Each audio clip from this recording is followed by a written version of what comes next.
Hello and welcome back to our continued coverage of the Vulcan Cup 2023 Championships.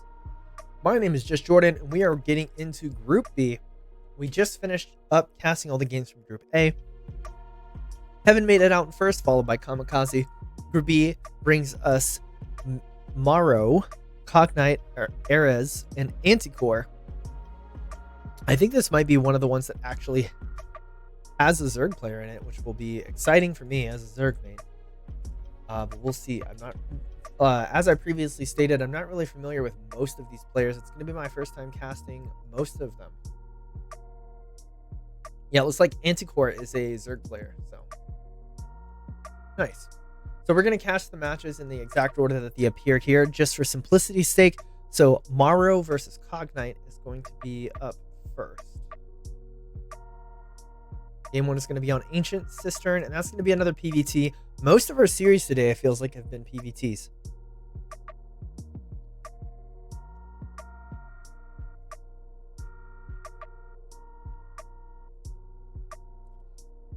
Just as a brief reminder, these are Swiss groups, not GSL style groups. So despite the fact that there's 4 people, there's going to be 6 matches. Everybody's going to be playing everybody else exactly one time. So you have 6 more best of 3s to go in the cast. Let's go ahead and get into the first series of Group B.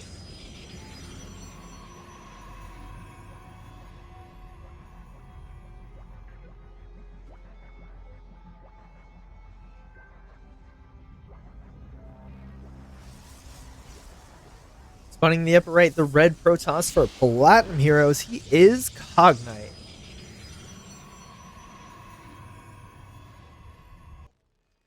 And in the bottom left, the blue Terran for CSO. He is Maro.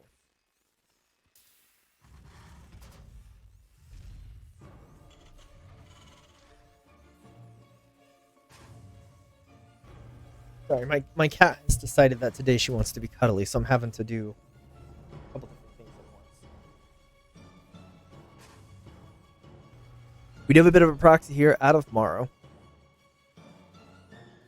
It's going to be the first barracks, too, with double gas. Cognite sees this. Wonder what he thinks he's seeing here.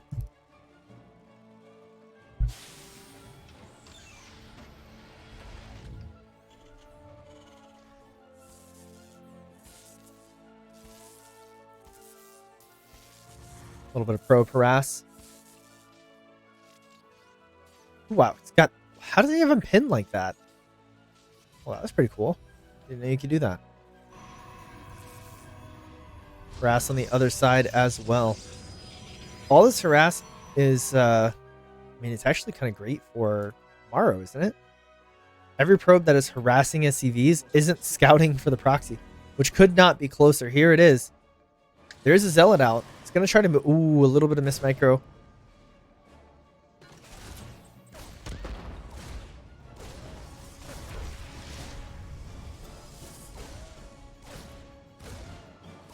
Stalker being chronoed out. This little probe, watching it like take this weird path to run away is so funny. Cognite does save it though. It looks like only 1 worker went down in that. Factory being built at home. It'll lift on the barracks as well.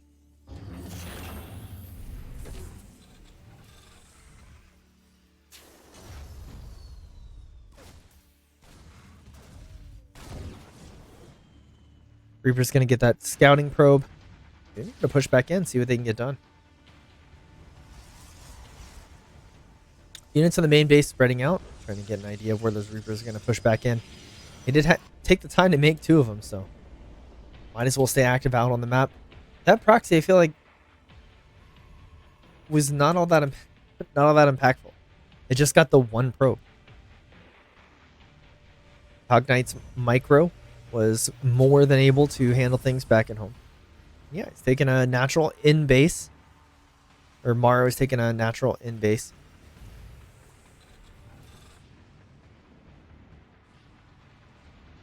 He's been moving these Reapers around a lot, but not really doing anything with them. Would love to see these poking back in, getting a read on tech maybe, see if he can catch Cognite slipping.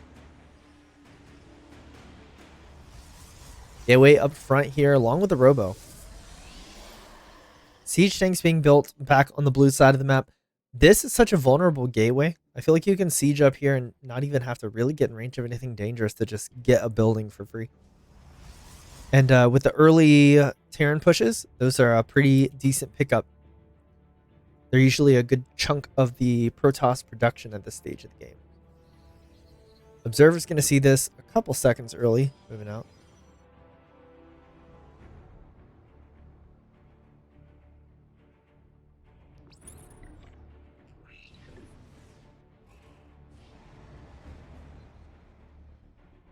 I believe Mara realized the Observer was there and was like, ah, maybe I should go home.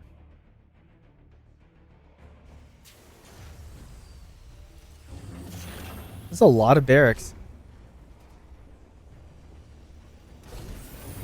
Gonna get double tech lab, double upgrades going for this bio army reactor on the starport. We got a, despite the proxy opener, we have a pretty standard build here out of Morrow going into the mid game. Worker counts favor Cognite, which is not abnormal for this stage of the game. And we got a prism coming out of the robo. First units come out of the robo.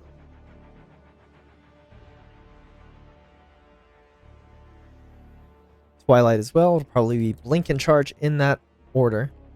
We'll have to see what goes on here.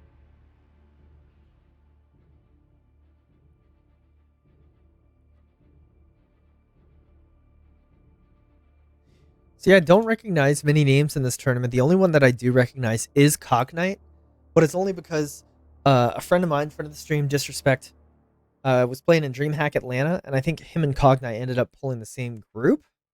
I'm not really sure. That's been, geez, it's been like 8 months now, 8 months ago. But yeah, I do remember Disrespect talking about it at that time, though. So that name seems familiar, but only for that reason. So all these players are going to be a complete wild cards. 4 Stalker drop. Oh my gosh. Yeah, I think that this is just gone.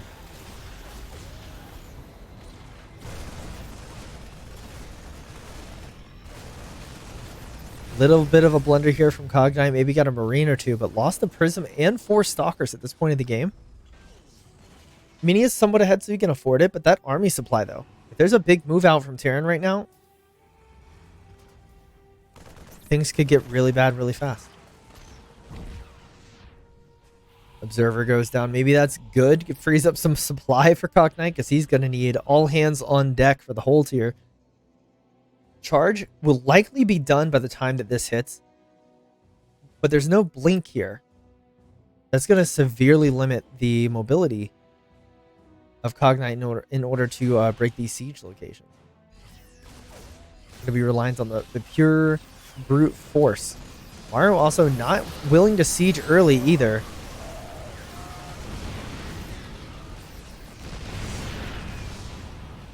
Force fields were decent, sectioned off a good piece of that bio army, but again, no answer for the siege location. It's not quite in range of the Nexus, though. He's going to have a little bit farther to go.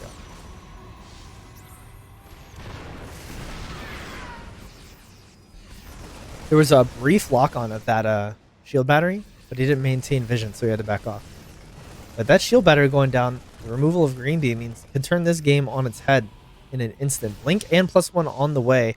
So Cognite just in a full defensive stance here. He knows he's got the worker advantage based on the number of units he's faced. I'm sure he knows he has the base advantage, so he just needs to hold on here, not do anything too crazy, like push this position. Green Beam is activated, but a lot of those units went down in that fight. Incredibly cost-effective trade here from Maru, and I think Cognite is in some serious trouble.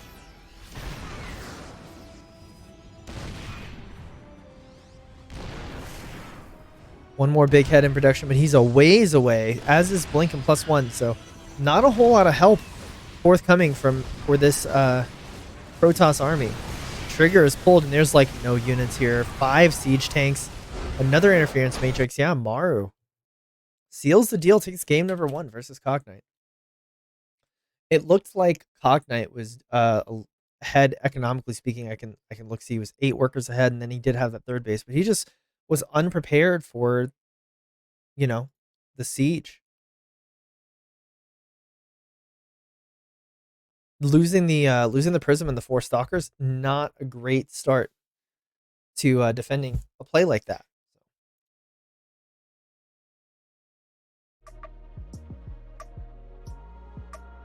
We're going to be getting into game number 2. It is on Grezvon.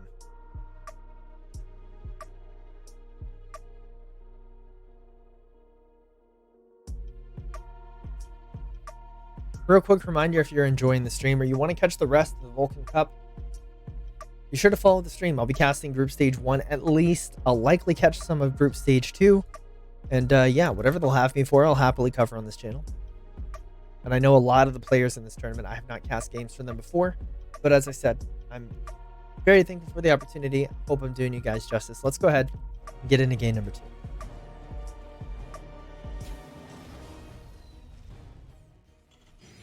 Spawning in the bottom right, the red Protoss for Platinum Heroes. He is Cockney.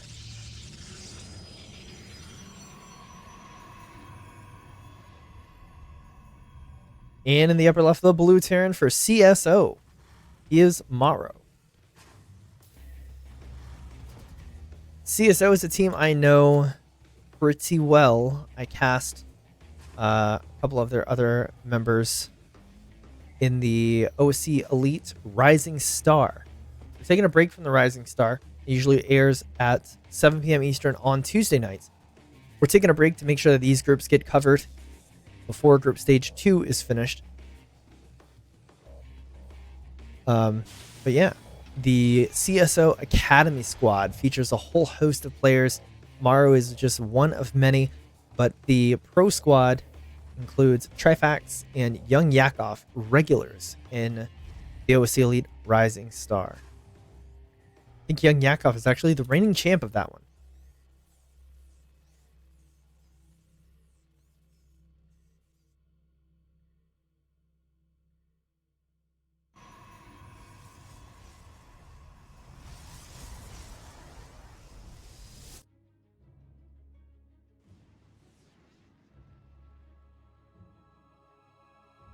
Reaper coming out.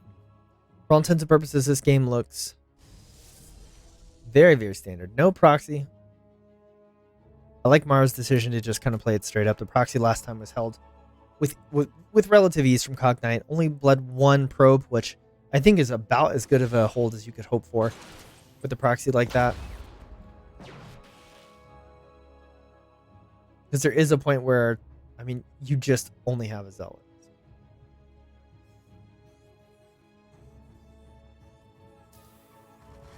Gateway expand here out of Cognite, and it's almost time to see build choices here. We're going to get a Twilight, we're getting a Robo. What do we get?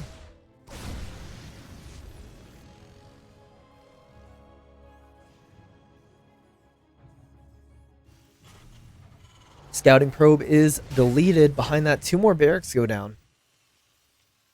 Going to have 3 barracks and 1 factory with a tech lab. Kind of looks to me like it might be very similar to what we had before. Everything got popcorn by that one.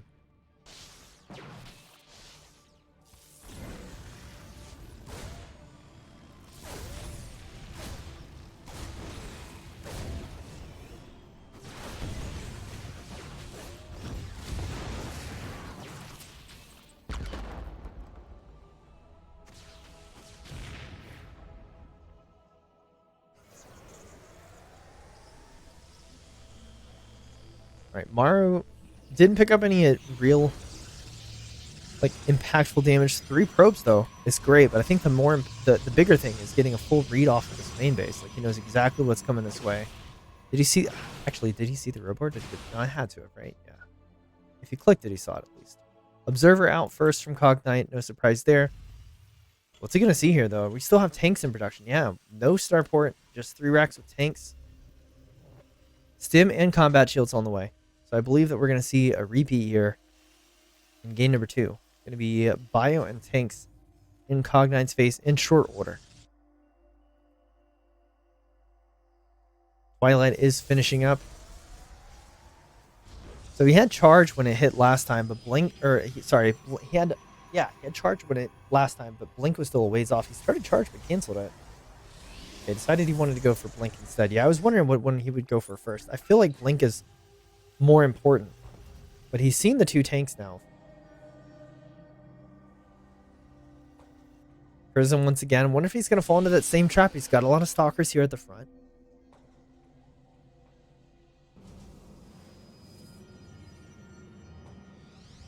There's no Cyclone on the field, though. So if he does lose the Prism, at least he won't lose it in the same way. Oh, that scan was perfect timing on the Prism.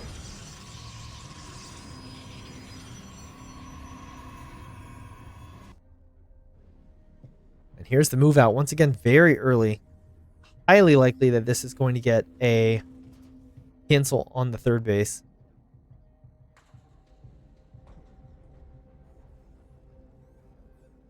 Marines moving in to intercept the Prism.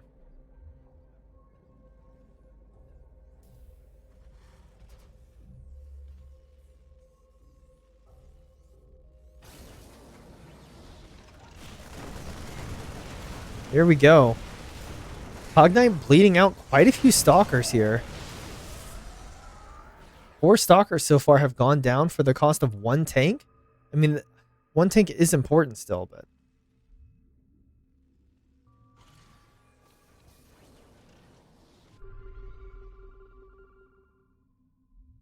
means he gets to retain his third base and be in a, you know, pretty okay position.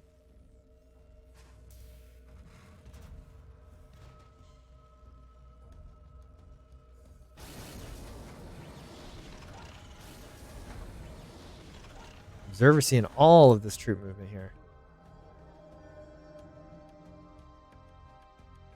So he should know he's fine. Yeah, 3 probes going. Robotics bay going. He's like, yeah, Terran army went all the way home. I'm good to go. The scans, though. Does it get away? I think it does. That's 2 scans for an observer and doesn't get it. You hate to see it. +1 and big head production has begun. We are going Colossi this game for Cognite.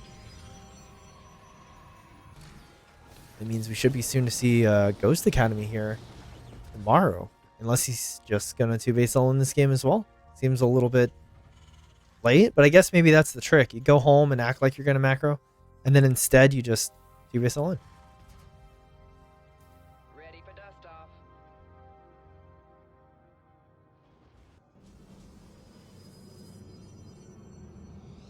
Yeah, I really don't like Cognite's army versus this.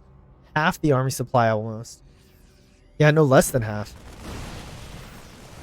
Might lose a tank. Yeah, that's a nice pickoff, but that's so much. And the boys are pulled. Yeah. I don't think there's holding this, buddy. You just got to sack the... I think you have to sack the natural. I mean, the third base. Sorry, you have to sack the third base of this.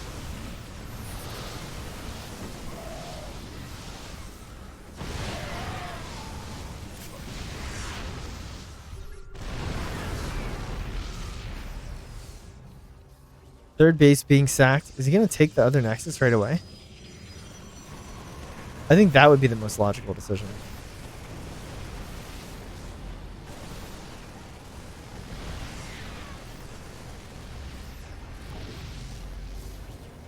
Third Nexus goes down, but that's not going to be enough damage. We are all in here.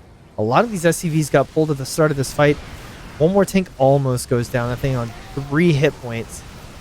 Green Beam is on cooldown. Remember, new shield batteries joining the fray, but we only have the 1 big head left. Colossi with 1 kill. Tank shelling away at the Robo. That's going to be the only Colossi here. Charge is only just finishing up as well as +1. But I don't know what Cognite has to hold this. Maru just seems like he's going to take this with 2 back-to-back 2-base plays.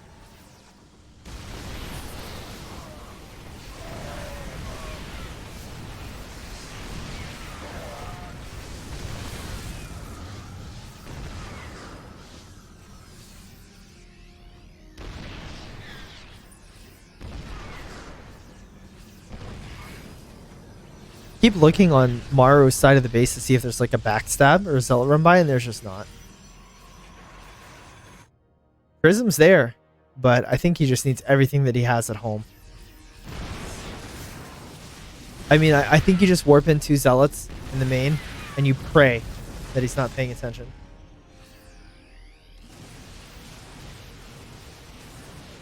Cognite trying to buy all the time in the world to do this.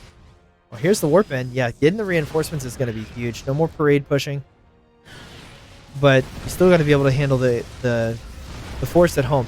But at the very least, if you stop the parade push now, warp ins for you defensively are not going to match the reinforcements for the Terran player. That's so much bio. 5 tanks, a boatload of bio. And he just leaves the game. Yeah, there was no hope. I want to see if the stalkers got picked off or something.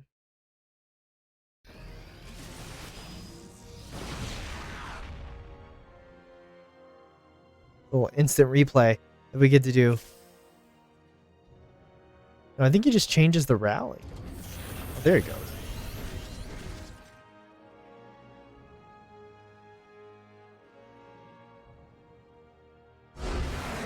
Yeah, he just realizes that his situation is dire and takes off Maru. Going to start off Group B with a really quick 2-0. Both 2 base plays. I'm not sure if this is a, like I said, I'm new to all of these players. I'm not sure if Maru is a 2 base man. You know what I mean? But if he is, I feel like that is definitely a weakness that you can exploit. So I, for one, will be keeping an eye on that in his future matches. But let's go ahead and get the results updated on the spoiler-free bracket.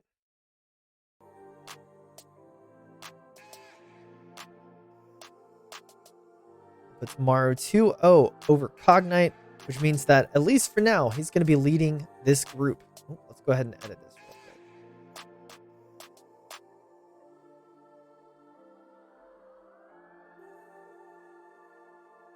We are in Group B. So Maru with 1 win. It puts him up top, Cognite on the bottom. But there's still plenty of matches to go. Again, this is a round-robin bracket, which means that every player is going to play every other player exactly once. Let's go ahead and take a peek at what our next match is going to be. Looks like Erez versus Anticore. It's going to be a Zerg versus Terran. Game 1 is on Ancient Cistern.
Spawning in the bottom left of Ancient Cistern, the blue Zerg player, he is Anticore.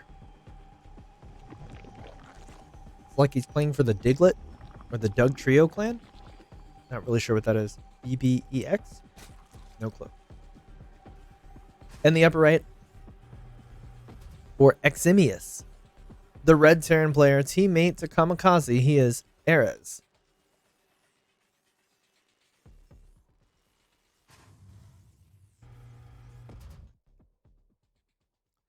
I thought this was a proxy pylon looking at it on the minimap because we've cast so many Terran versus Protoss today.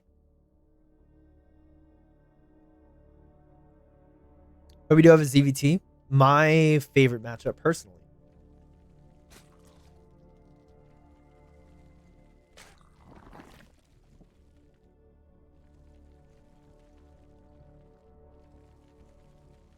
So Erez, if I'm not mistaken, is a Brazilian player. He is. Anticore is Denmark? Danish? Is Denmark? Forgive my NA-ness. Oh, that sounds worse. Forgive me being from the US. I had to double check that Danish meant somebody from Denmark. Jeez Louise, man. It's been a long day. But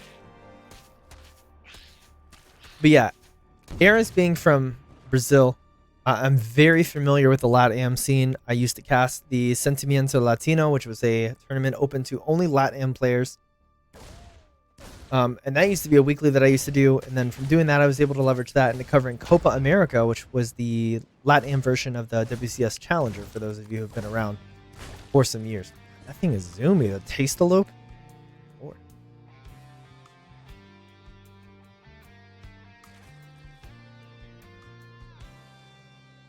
A couple slowlings picked off by a Reaper here. I believe this was a pull first build based on... or maybe he was just trying to sneak him out. I'm not really sure. But yeah, the LATAM scene. They are partial. First of all, it's like LATAM players have their own meta. It's really crazy. It's also worth noting that...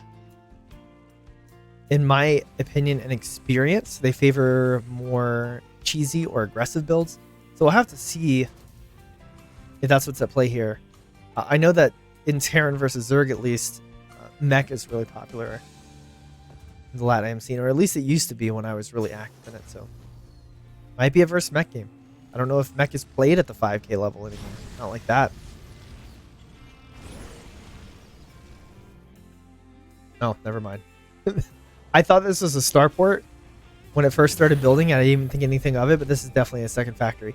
So it's going to go in this tech lab for Cyclones. We are going into Battle Mech. So yeah, mech is definitely... mech is definitely still in style amongst LATAM Terrans. It is alive and well, so it would seem.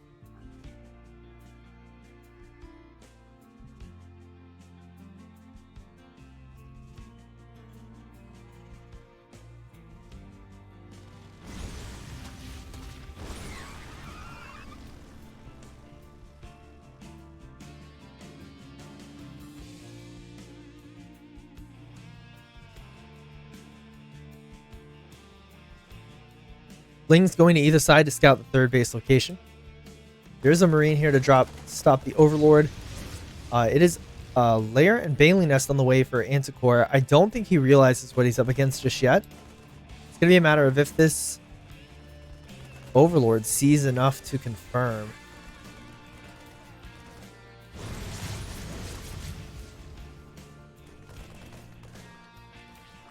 It never saw the second factory. So he can be tricked by this. So this barracks is the same one as this one, but it was through the fog of war.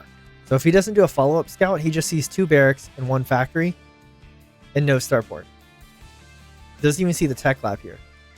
So did not get the greatest read on this. We don't see a Roach Warren dropping either. This is going to be... Battle Mech is really hard to fight with Lingbane. Oh, there's the Roach Warren. Yeah, I think he's got it now. That number of... Oh, now seeing the blue flame, he definitely knows. Those Zerglings evaporated, and into the natural goes the Hellions. Oh, they're lining up for him. That's going to be a drone barbecue if I ever saw one. 6 drones, 7 drones. This should have been so... Okay, there it is. 14 drones go down. 15 drones go down. I was going to say this should have been so much worse than it was. Oh, and it's not over. 18 drones. 19. Oof, 20. 20 drones. Oh, no. Yeah, this is not looking great. 20 drones is a huge loss right now. Ares on 2 bases is ahead in workers right now. He's got Cyclone Protection, Magfield Accelerator coming out. He has a tank, but I think he just has the one for defense of the wall. Right? Like, he doesn't want Zerglings chomping on it. He wants them to have to pay for it if they want to get through there. But it is Battle Mech with a 3rd base on the back of this. It's going to be 2 additional factories, a 5th additional factory. Or sorry, a 5th factory going up to 5 total. Yeah, we got a full-fledged mech here. Cyclone's not joining the fray just yet. Not really sure what that decision is about. I feel like now you really want to be clearing creep and putting the pressure on, you know. 16 Lings in the production tab. Did we build any roaches? We have no roaches. Roach Warren is finished, as is Lair, but no roaches and no Leo reconstitution, that roach speed. If you guys have been watching the cast for a while, and Group A, I made a comment about non-Zerg players not knowing most of them not knowing the name for roach speed. there's the payoff if you were watching. Nice little pickup here. He's going to lose some Zerglings for it, but the name of the game in Battle Mech is keeping that unit count low. So killing off those Hellions, nice little pickup for Anticore. He's going to go across the map, trying to see if he can get some damage done. I don't think that there's damage to be had here, neither does he. He's going to back off. Double Evolution Chamber coming down, as well as that Galil Reconstitution. 1-1 upgrades for our mech player. And yeah, Battle Mech is finally online. Cyclones across the map. A little bit of a misclick. Gonna get rid of one of these tumors. It's the last thing you want to do as a Zerg player. Creep is like the only defense you have right now. Because Battle Mech is super fast. It's hard enough to catch it with Ling Bane. You add roaches into the mix, forget about it. Double attack upgrades as well from a Zerg player. That is par for the course. And just taking all the bases. This is a 4th and 5th base going down at the same time. Just one roach, though. That is... Okay, he's got 4, so that's the 5th roach only in the production tab.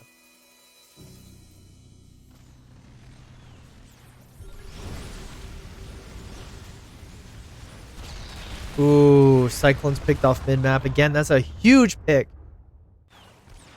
Era's just given up so many units he doesn't really have to. I like this flank. This is going to catch all of these units. There's not going to be a whole lot they can do here. Catches almost all of them. This is a brilliant play. And I think at this point, Anticore is just in control of this game. There's 4 bases, which is scary. The 4th base isn't quite finished yet. But you already built this many units. You already have roach speed. It might be time to just send it. If you don't want to play a long 20-minute game versus mech, you really need to be on their side of the base. Ravager Ling Bane is a great composition for this. The Ravager, or the Banes, keep the Hellion count low, and then the Ravagers can nuke down the tanks from the back line while simultaneously not taking the bonus damage as an armor target from those siege tanks in the back line, as Morphing Ravagers removes that armored tag. Ling here gets the SCV that was building.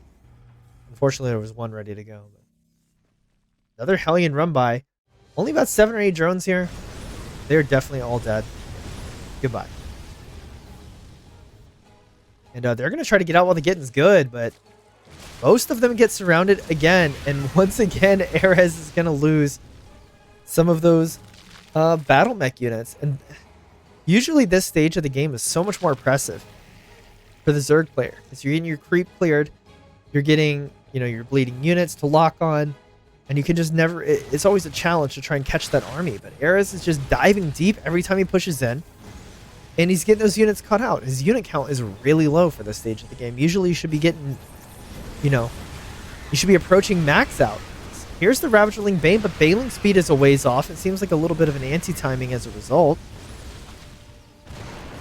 Siege tanks blasting away. Roach speed, or Baling speed finally finishing up. And now Anticore is poised to try and make something happen, but 3 tanks on the high ground. I like the barracks, just to create extra funnels.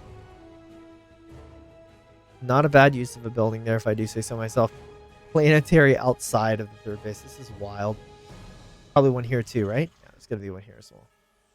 So yeah, Ares says all he needs for a long time is going to be 4 bases, apparently, because he is locked down. Double sensor tower, double planetary on either side of the orbitals as well. Oh, this is an orbital itself, so I guess this is just going to be the 5th base. Cyclones clearing some creep. But yeah, what do you... It's weird to me to have these unescorted Cyclones. He's just donating gas units. He seems to be in an okay position despite that. Oops. I mean the click mid-map. 29 drones have gone down so far this game. 20 with that initial Hellion run by. And that really, I feel like, is what's keeping him in this game. If he hadn't had such a great run by at the beginning, then losing all these units would have been way, way, way, way more dangerous. Because the strength of Battle Mech is that it keeps the Zerg building units and not droning. You just find damage where you can and back off where you can't because the Zerg can't catch you. You get rid of the creep and then you never dive too far onto it. But Ares has just been sending it. Drilling Claws, Servos, 2-2, about to finish. High-sec auto-tracking already. A hallmark of any mech army. 3 additional factories. Where are these being built? Just out and about. Thor's joining the fray as well. Let's take a look at that army composition real quick while we have a lull. 11 tanks, 3 Thors, 3 Widow Mines. But they're just with the army. And 8 Hellions.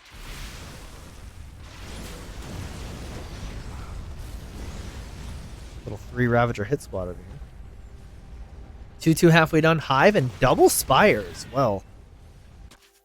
Thors are already being made though, so I'm not really sure how much work that double Spire is going to be. I mean, I'm assuming one is for upgrades and one is going to be for a greater Spire. Hive is completed, and yep.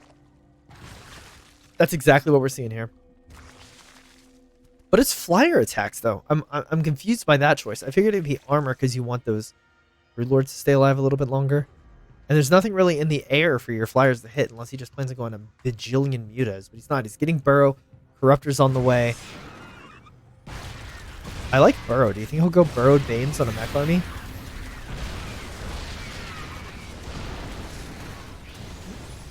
Interesting little attack. Looks like it might. But it got 1 tank. Almost got 2.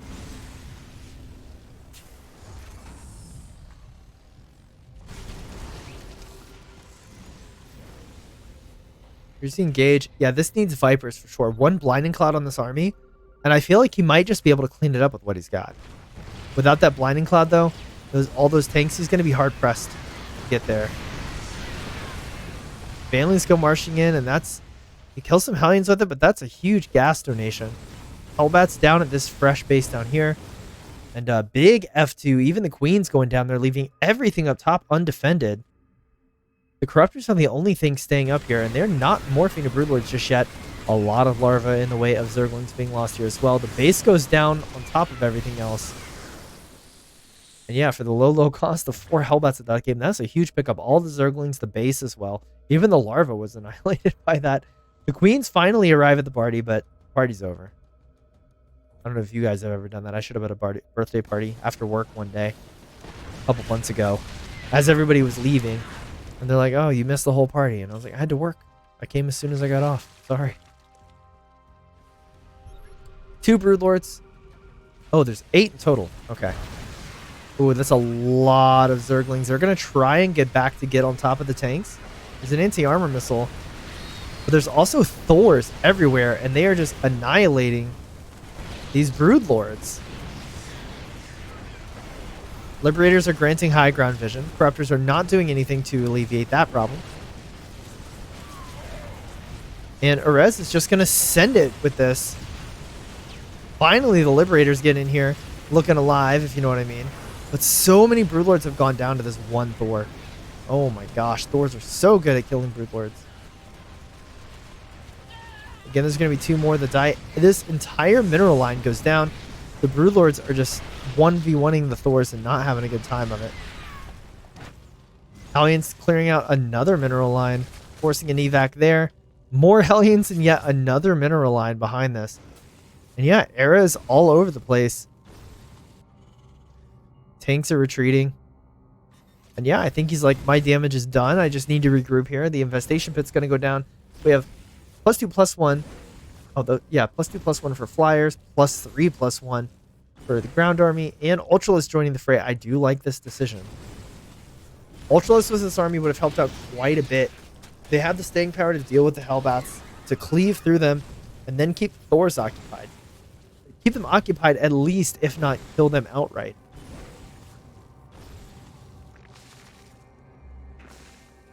"48 Zerglings in production." Zerglings are... You know, the big complaint is that they're not larva efficient, but I feel like Anticore has so many bases at this point that the larva efficiency is not a huge problem. We are getting to a point now where we're almost like in a split map position, and that's never where you want to be.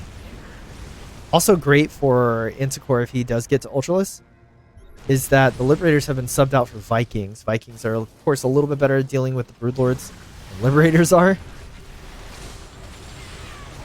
But there goes the Thors. It's going to be tough. Really needs these Ultralisks to come out. Ultralisk... I feel like Ultras should stomp this army, but they don't have Chitinous. They don't have Chitinous or armor upgrades at all. Not that it's going to be super impactful versus mech, but like every little bit helps, you know? Another base gets evacuated. And I think that this is just objectively the right choice. You know, like you want to make sure that you don't throw the game by attacking a little bit too early. Oh, we don't even get to see the ultras. What? All right, he just GG's out. I guess he's lost one too many bases, not really going to be able to keep up economically. And that's going to send us into game number 2. Ares, showing he's got the skills to pay the bills. Showing that he's not on Eximius for no reason. You know what I mean? Game 2 is going to take us to Dragon Scales. Let's see if our buddy Anticore, one of the very, very, very few Zergs in this tournament, can turn it around and maintain his position, actually move forward in the bracket.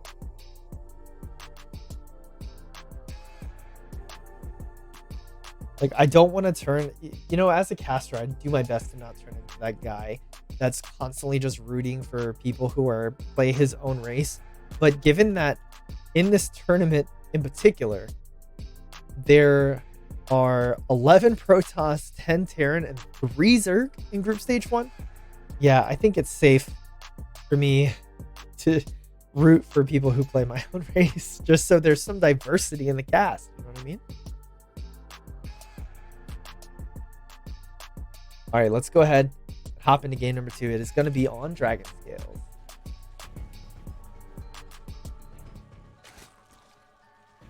Spawning in the bottom right, the blue Zerg. He is Anticore.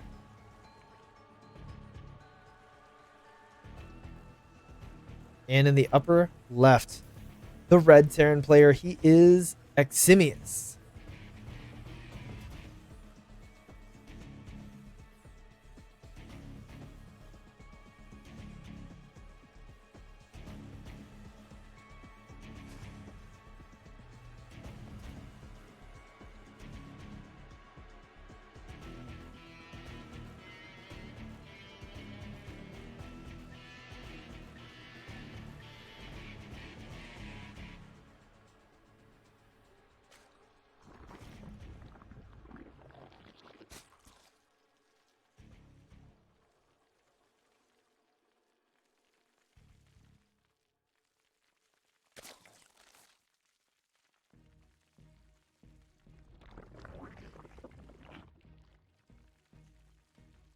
SCV getting a full scout off. Era's satisfied with what he's seen. Not really going to change his build up much, I imagine. Typical hatchcast pull out of Anticore.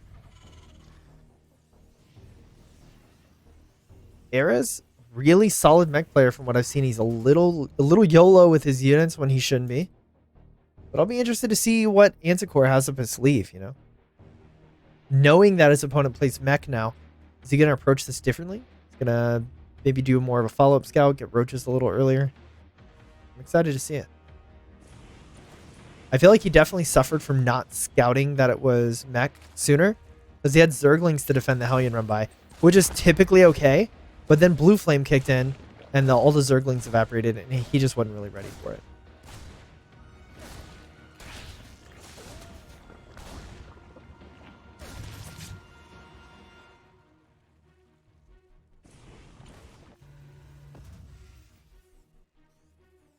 The scout will be a little bit easier if the Overlord comes in from this angle.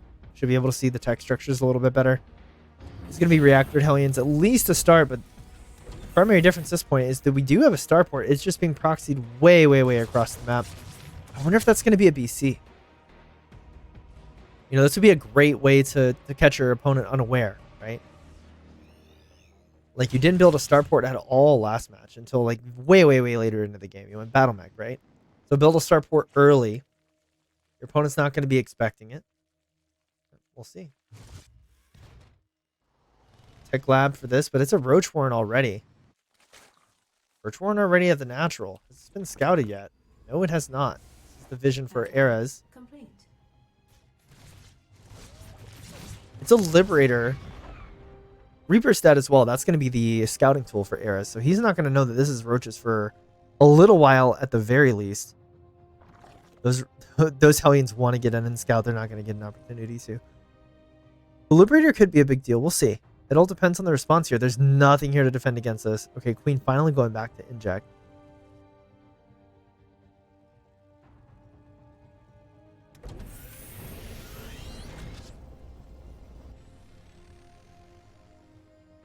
7 roaches in production. And yeah, Anticore says, I want this game to be over. 33 drones, 3 bases, and it's going to be roaches with a speedling flood of 1 gas. I think once these roaches start hitting across, we're just going to see them morphed into Ravagers as that becomes appropriate. My only concern is that there's no method of getting high ground vision. I think I'll have no problem getting into the natural, but that's about it. Ooh, a little bit of miss micro from Arez. He tries to get back. He's going to lose 2 Hellions. Here comes the Liberator. Drones are pulled. He might lose 1. He tries to build Lings at the natural. There's 1 Hellion here.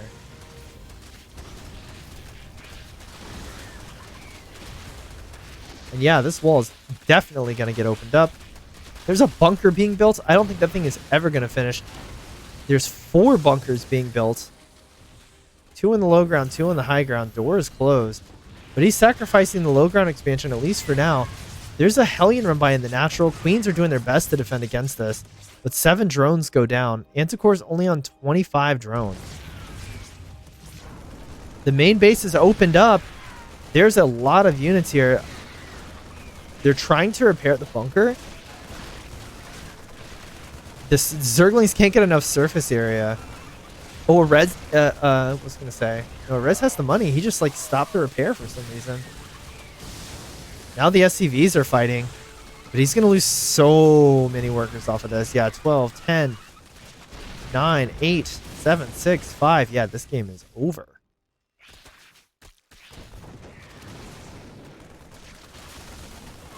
Very well played mech game in game number 1 from Arez. And then Anticore, yeah, just gonna even the field here off of a Roach Zergling flood. GG is called. Anticore ties it up, sending us into a game 3. Hey, any ZVT in this tournament that gives us a game 3, I'm gonna be super happy about because we just don't have that many Zergs.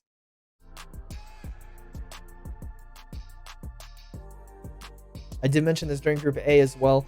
We're going to do as few commercial breaks as we can, just as much as I need to get up and take care of things on my end because I want to rock and roll through these brackets. I'm doing 2 groups per day, and these are 4-person round robin groups, so 6 best of 3 apiece. So I'm going to be doing 12 best of 3 series back to back to back to back to back. So in order to not be up all night doing this, we're going to take as few commercial breaks as possible. I hope you guys can appreciate that for sure.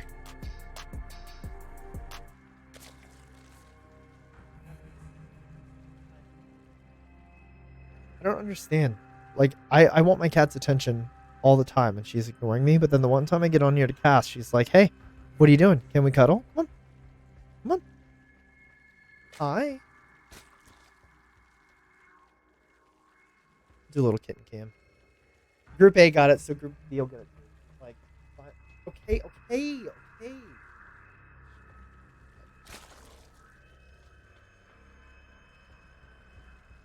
I'm such a sucker. My freaking cat. She's so spoiled.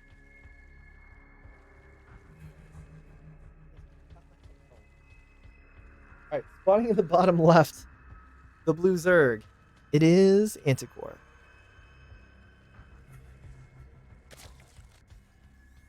And in the upper left of Babylon for Eximius, the red tier, and he is Arez.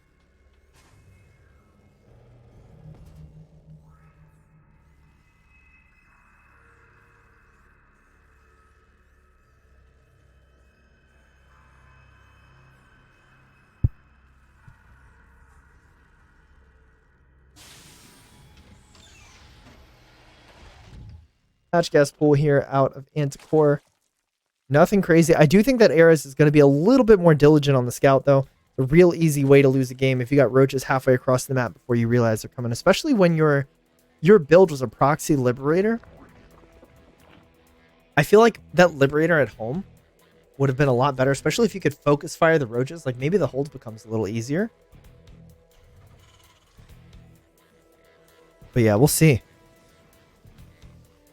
The craziest thing would be, to me, if Arez just switched it up and played bio this time around.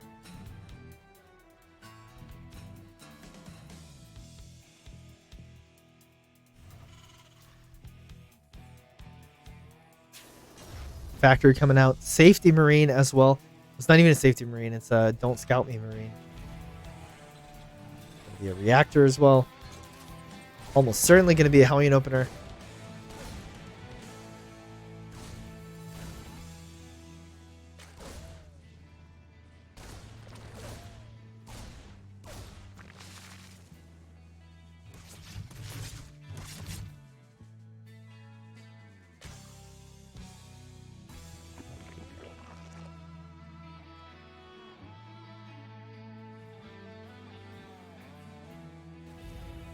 Factory and natural finishing up. So Anticore was one of the people who was active in the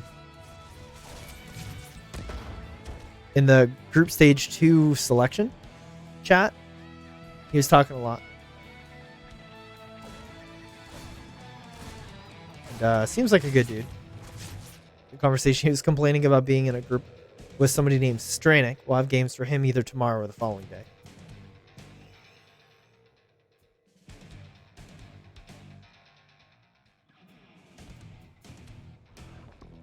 And here's that Roach Warren again.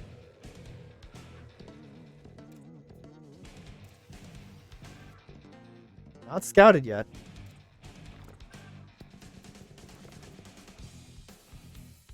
Reaper is still alive, though, so there's still a chance. Safety Siege Tank, though. Yeah, I think that this is definitely a meta reaction, I think. And is he going into bio? He's building so many Marines. I think he might just be worried about the all-in, but we'll see. He's even moving the tech lab off of the factory off of the tech lab. Yeah, that was a scouting Zergling. Yeah, he went back into drones. He scouted that there was already a tank and Marines, and he immediately went back into drones, hive, lair, and Baneling Nest. And he's like, yeah. Also, the Roach Warren is... Oh, he actually canceled the Roach Warren. Okay, not a bad idea. And this is that follow-up scout that I was talking about that would have saved him when he ran that Ling in to get a read. If he had done that in game number 1 and saw that it was mech ahead of time, he would have been a lot better off, I feel. It's just being on Ling Bane when you have battle mech at your door with the Roach Warren not even started. That's not where you want to be.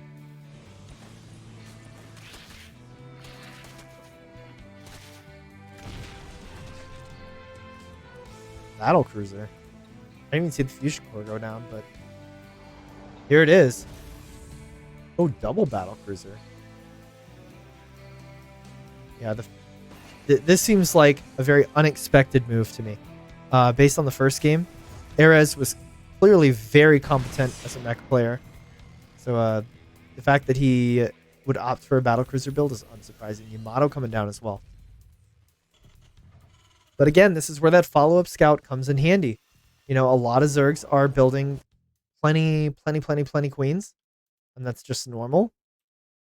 But we only have 6 here. 6 is not what you want to deal with double battlecruiser. But here comes the Overseer Scout. 1 battlecruiser is done.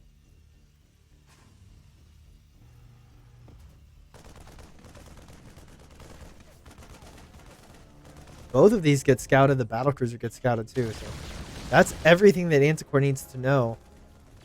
But they're about to be warped like ASAP.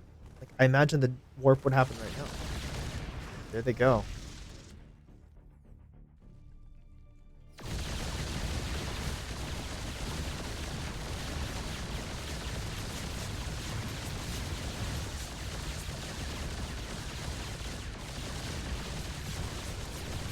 Drones going down. That's a Spire, by the way. 1 of 2 Spires. The carnage dealt out by 2 battlecruisers is crazy.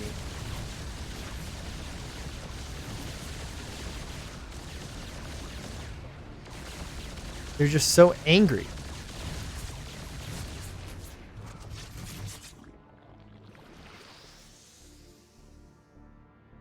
Yamato just now finishing up. If he wanted to, he could go Yamato 2 queens before getting away. I think Tactical Jump, yeah, Tactical Jump's cooldown is 3/4 of the way expired.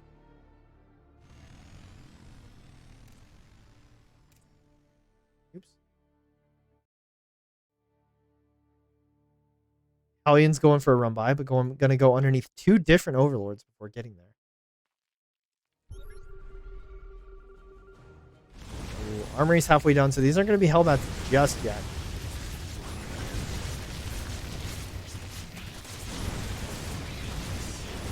Ooh, once again, Erez diving deep, and he's gonna lose all of his Hellions as a result. I mean, he still has the battle cruisers for map control, so I don't think it's as impactful, you know. Yeah, he did use the Yamato on 2 queens while we were watching the Hellions. It's gonna be another queen that dies. Oh, but he loses a. Yeah, weird that he would lose that despite the fact that it was off cooldown. Tactical jump, that is. So losing a battle cruiser, a little bit of a misstep, and that's. I'm starting to realize the pattern with Erez. You know, he goes deep with those battle mech units and often loses them as a result. And then same thing, overstayed his welcome with the battle cruiser, and as a result, lost the battle cruiser. But it looks like they're going to be a staple of his army composition. So it looks like it's going to be battle mech plus battle cruisers. That's going to force the corruptor response. That's going to be a lot of money on things that fly. So there becomes a point where I like the idea to break up all these rocks. The units are going to be idle. Let's open up the map. But yeah, you're forcing a corruptor response. It's a lot of gas spent in things that cannot fight battle mech. We'll see also. It looks like he only built about 8 or 9 of those things. There's 8 corruptors. Plus 1 Glio Reconstitution, flyer attack. Level 1. Ooh, the scan. I think I saw something there. Yeah, you did, buddy.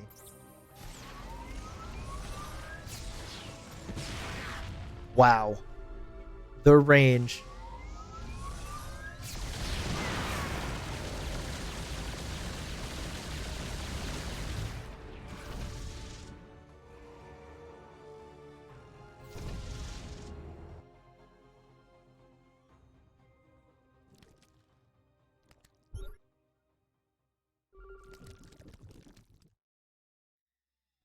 Glio Reconstitution kicking in, but Erez has his 4th base. Oh, not yet.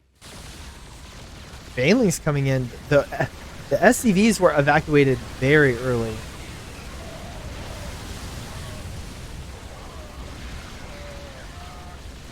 Lots of links here. Only 5 SCVs have gone down, though. Erez doing a fine job of mitigating this damage. Handful more Zerglings coming in. 12 SCVs and all go down. Not a bad pickup, but that was a lot of army dedicated to that. Unable to secure the kill on the CC, though. There were corruptors with this army. I feel like they could have stayed a little bit longer and sealed the deal on that. I don't think that, yeah, I'm not sure that orbital commands have the massive tags. So they're not going to get the bonus damage. But corruptor damage is still good regardless. They can chunk down CCs with relative ease. Additional factories, sensor towers, planetary coming up. Yeah, Erez is playing his game. Manticore's drone count is a little concerning at this point, though. Typically, to deal with this, you want to go up to 80 drones as fast as possible and just be trading army, denying bases, trading army, denying bases. But he's a little bit behind. He is getting upgrades, though. He's got +2/+2, both attack upgrades for the ground, +2 flyer attacks as well. Spread and creep. We have a hive, though. No hive yet. That is a little bit of a concern.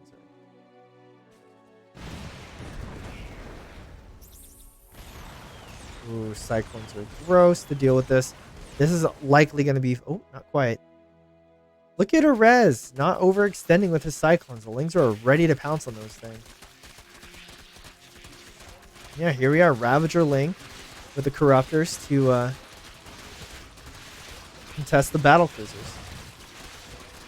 But I mean, I think the time to deny the 4th base is gone, right? Like, this is going to be a planetary for this. There's a 3rd here. I'm surprised there's just not a planetary randomly here. And then, yeah, the 4th base is a planetary.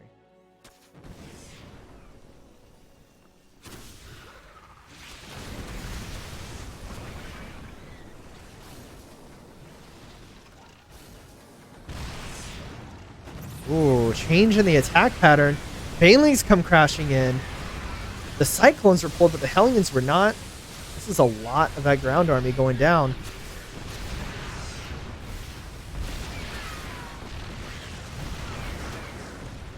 tank count's getting reset.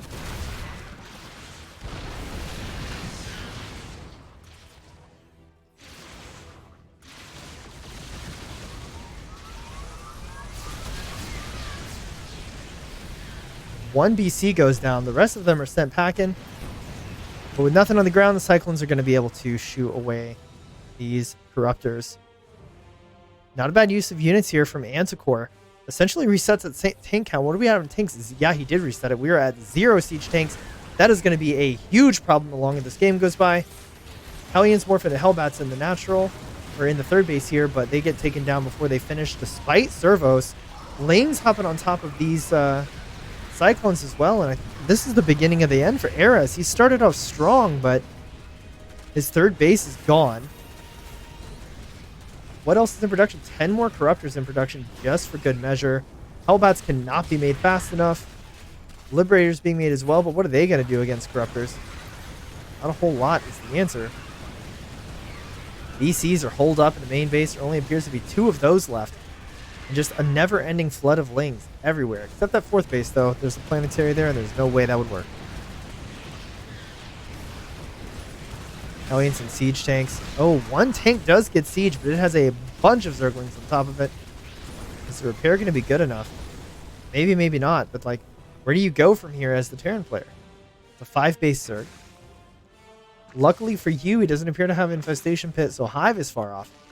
But your economy is in shambles. 41 SCVs to 70.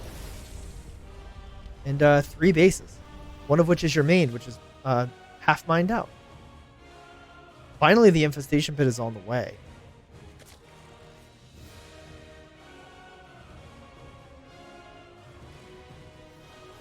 But yeah, Anticore doing a fine job controlling these tier 2 Zerg pieces against what should be a very, very powerful mech army.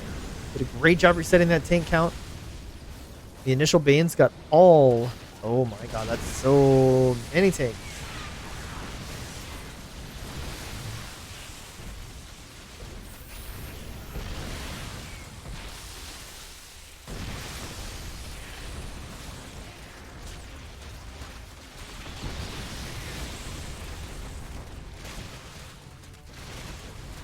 Links everywhere, but in the mineral line. 14 have gone down. There's a Hellion run by over here, but like, what are they really going to do? 9 drones go down. Anticore can afford them. Anticore takes game 2 and pulls it back. Really well done from him. After seeing how solid Ares was in game number 1, I was really worried for Anticore. I thought it was going to be a 2 and out for Ares, but no, Anticore's sticking it out, evening up the series with the cheese, and then, you know, solid play there in game 3. He kind of got a feel for what his opponent was about, adjusted his game a little bit. Well done, Anticore. Let's go ahead and get those spoiler-free brackets updated. There we go, Anticore 2-1 versus Ares.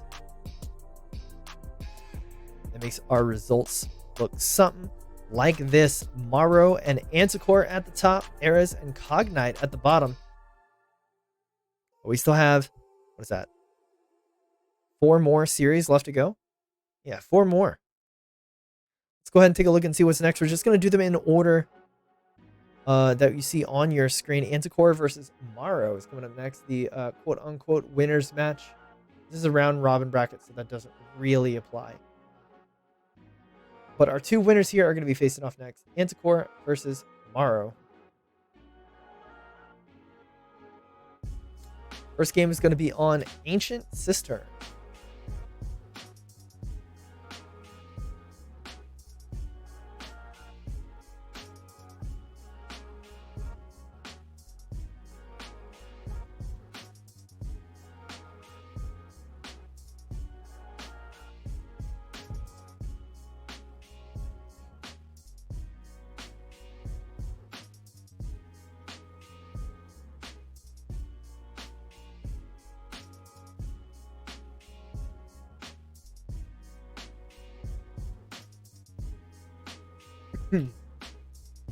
Excuse me. All right, some interesting color picks here. Let's go ahead and get into game number 1.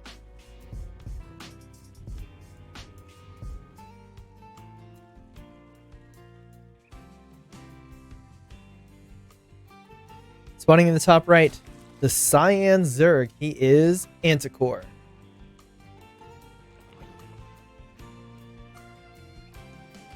And in the bottom left, the Red Terran for CSO. He is Morrow. All right, the winner of this series is going to decide who is going to take a solid lead here. See who might be likely first to get out of their own bracket. Proxy 2 racks. Does not look like it's going to be scouted in time. Overlords, this is safe Overlord pathing. So I send mine down to this corner right here, because that allows it to get vision of this entire area right here, because I've lost the game because I sent it here, and it did not scout 2 barracks here. But this is a much safer Overlord placement, because you can just kind of see, regardless of where they place the barracks, as these units are coming up to try and establish a bunker and lock down that location. Like Morrow is being very diligent, very patient. He's going to wait for the Marine escort to start building these bunkers, because that means that if drones get pulled, at least the Marines are there to try and fend them off and allow at least one of those bunkers to complete.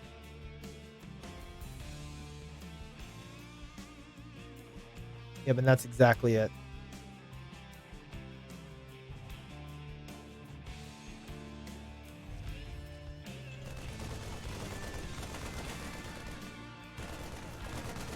That's a lot of drones to get pulled.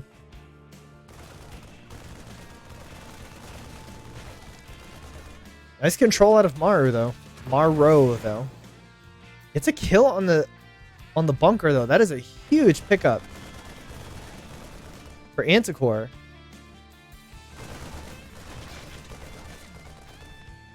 The Marine count though, unfortunately, is getting a little high. It's also bleeding out quite a few units as well.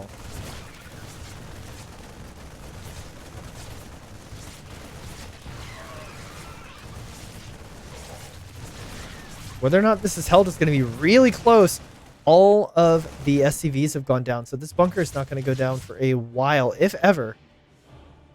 Would like to see an inject with this queen, though. It's clearly not going to make it. I love that he's pulling back just far enough to make you think that he abandoned it. Does he actually, though? Factory and starport being built at home. Marines were continuing to be rallied, but I guess this is completely abandoned now. Link speed is a ways off, so it's not like he's going to be able to capitalize on this anytime soon, but Morrow is going to be limited on his decisions for what he decides to do next. You know, Marine-based compositions are basically off of the table. He just has the Marines that he has now, which is 8 Marines. And it's going to take a minute for these barracks to fly back to start doing anything impactful over there. So this is a reactor. It's almost certainly going to be for Hellions. This is how Terrans are getting their map control nowadays anyways versus Zerg. So, yeah. This barracks' whole job is to scout a Baneling bus so it can be prepared for appropriately. That's why it's being rallied into the main base here. And if it's not, then yeah, just Hellions and we're good to go. That's a lot of Zerglings, but I don't think it wins this without speed.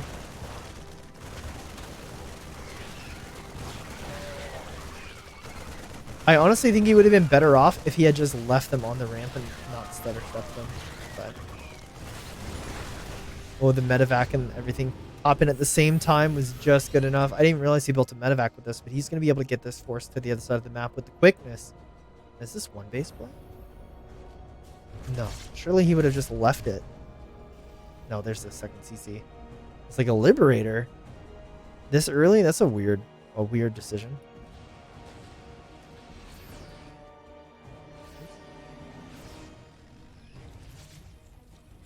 Queens and Speedlings here, and he made a boatload of them. Not really any point in engaging there, though, unfortunately, though, because you can just pick up everything. Kill a few Zerglings, pick up, save all these units, go home. Is this the same Liberator? Yeah, it's the same one. I thought it was the second Liberator. It's been building for so long. Typically what Terrans do with this is they'll siege the Liberator up in one spot. Right after they put the Hellions, Marines, and everything else at a different spot. And the idea is you get the attack and you don't get the notification that you're getting attacked somewhere else, or you do and you think it's the initial attack you're staring at. Kind of wigs you out. especially if you count on the verbal, like the audio reaction, to respond to things like that more so than looking at your mini-map. Stim coming down. Ooh, narrowly saved it. Picked up a little too early. I think it would have been worth it to kill the Overlord personally, but Liberator trying to get one of himself. There's going to be transfuse here.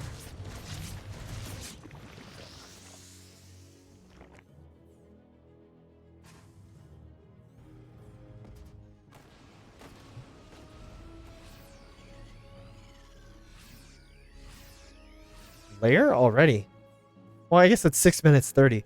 It's just been such a weird opener through the times off. Spore at every base? Yeah, Spore at every base. Just to make sure.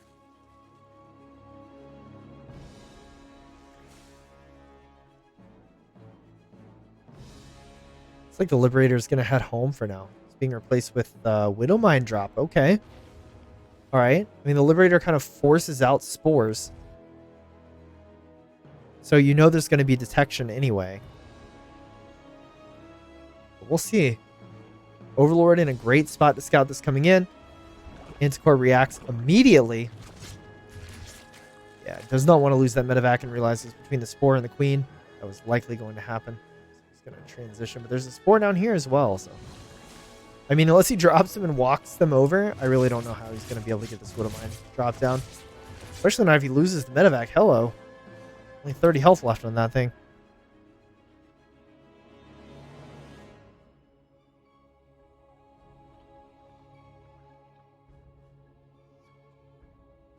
Big move out up here.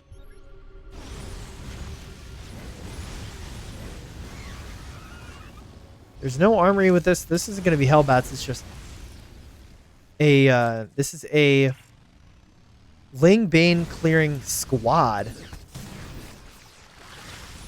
I feel like that was intentional to bait out the Widowmines, but Baneling speed is still a ways off. So trying to fight this with the Ling Bane is going to be really dangerous. If Anticore wants to be successful, he's really going to have to bide his time.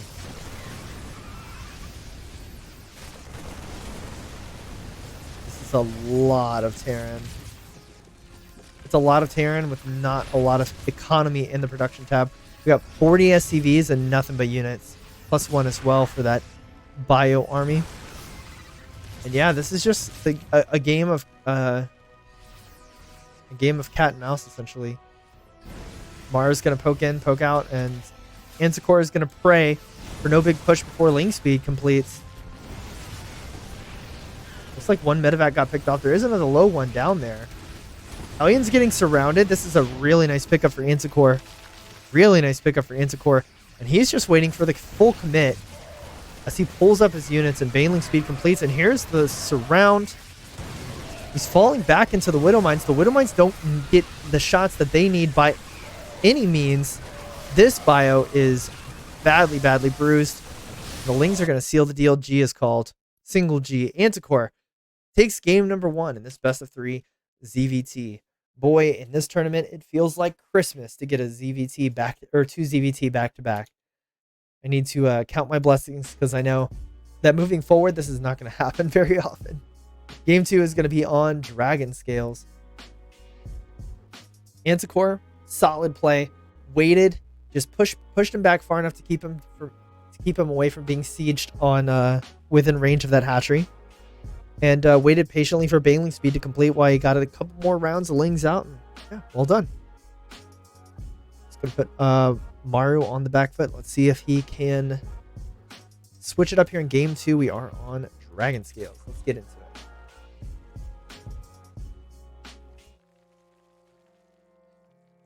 My cat is bound and determined to not let me cast this. Hi, kitty. Love you, sweetheart. But I'm busy.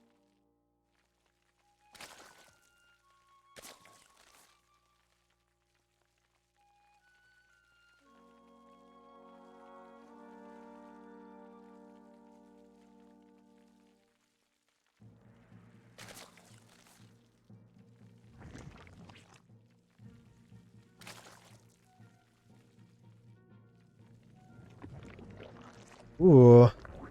Got a gas pull here out of Anticore.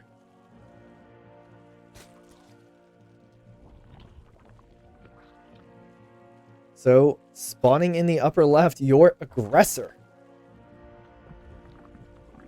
He is Anticore.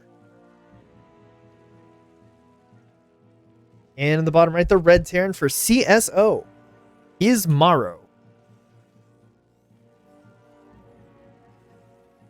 His name is so close to Maru, it's hard not to say that. Has there been an SCV scout? No, this is the SCV scout. It seems weird to me to send the SCV scout when the Reaper is like half done. I feel like it's going to get there like only a couple seconds after the SCV. Like you should have sent it earlier or not at all. All right, we're at 100 gas. What are we doing, Anticore? We doing a Bailey Nest first? We doing Link Speed? It's got to be Link Speed first, right? That's the only thing that makes sense. There it is. Ooh, SCV scouts the hatch timing and was like, nope, I know what this is. Reaper almost certainly going to stay home. Where did that guy go?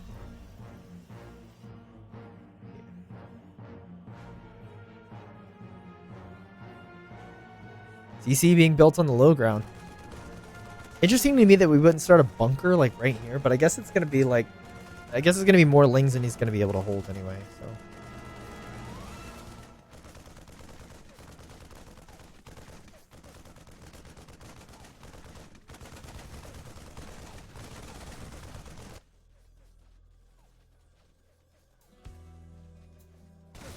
One ling going to try to sneak in. Other ling's going to go home. We're going to a third base off the back of this. Did we pull off gas? Oh, we pulled completely off gas. So it looks to me like Anticore knows he's got scouted a little bit faster than he would have liked. So he has ling speed. It's going to help him defend against that proxy racks. I think maybe that's probably what it was for the proxy racks. And then when the proxy racks was not forthcoming, he was like, okay, that's fine.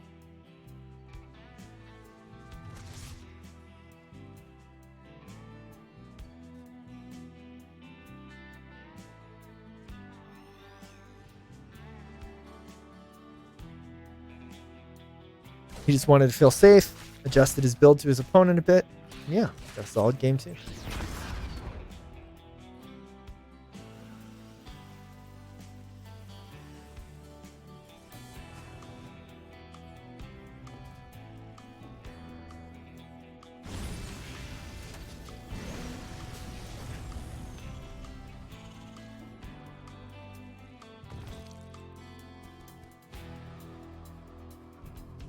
Hellions coming across. Ooh, concussive shell marauders. Ooh, it's going to be Hellbat Marauder. Ladies and gentlemen, this is a phenomenal build. It's my favorite TVZ build. It's so much fun to watch, but the thing about it is, it's like when it wins, it feels unbeatable. And then when it loses, it feels lousy. Like, it's like, why did he do this build? Like, when it loses, it's just like, why would he ever do this? This looks terrible. And then when people win with it, it's like, oh my gosh, that looks super strong. What is Zerg supposed to do? We got spores coming down. I don't think Anticore has a good read on this at all. Yeah. No read on the main base. So he's just kind of got to prevent against everything he could imagine would be coming his way. But, oh, he does have a Bailey Nest. So the Bailey Nest is here, but you kind of need to know it's coming. So that is going to be the, hey, it's coming. Bailings need to be in the production tab right now, though. He has the gas for it, doesn't have the minerals for it. Some lings in production. Yeah, I don't think he has any idea what's coming his way.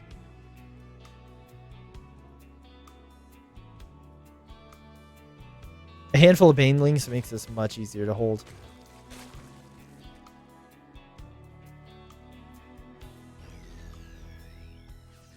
Oh, and he's going to lose 2 queens right at the beginning, too.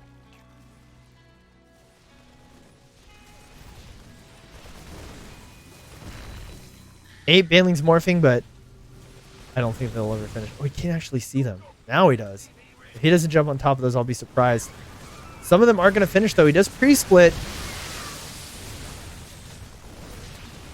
Handful of things go down. Ling's getting on top of the units that are important to get on top of. A lift on the Vikings. Wild.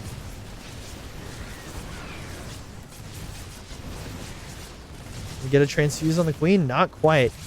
These helmets are going to keep going. They're going to be going through this little spot where there's no creep. Oh, they didn't go for the main.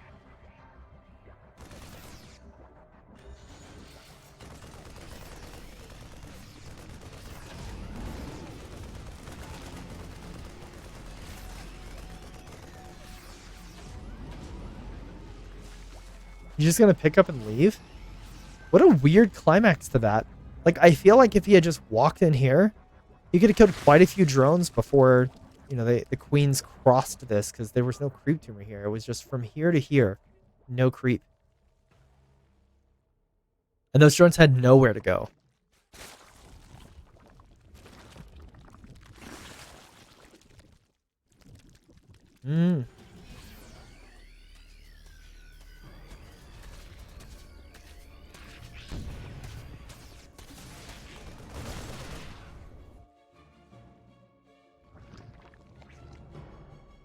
All right, well, the smoke settled and the dust clears. We have a 3-base Terran with 53 drones and a almost 4-base Terran with only, or almost 4-base Zerg with only 48 drones. What upgrades do we have? Bailing speed hasn't even been started. Lair completed some time ago, like during that fight. There it goes. Just now starting. You know, on the Terran side of the map, we have 1-1 over halfway done. Stim finished already, I believe. Yeah, Stim concussive shells. Combat shields also near or passing the halfway done part. And yeah, Morrow looking way better this game than game number 1. That Proxy 2-Rax got nothing done. Held with these, and then Anticore played it really well. Morrow in a much better position. Looking like he might be able to tie up the series with this one.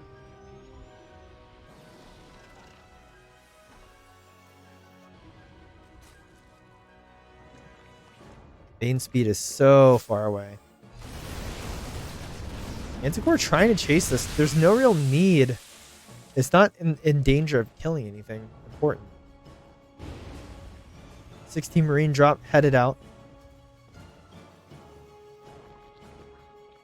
More banelings being made.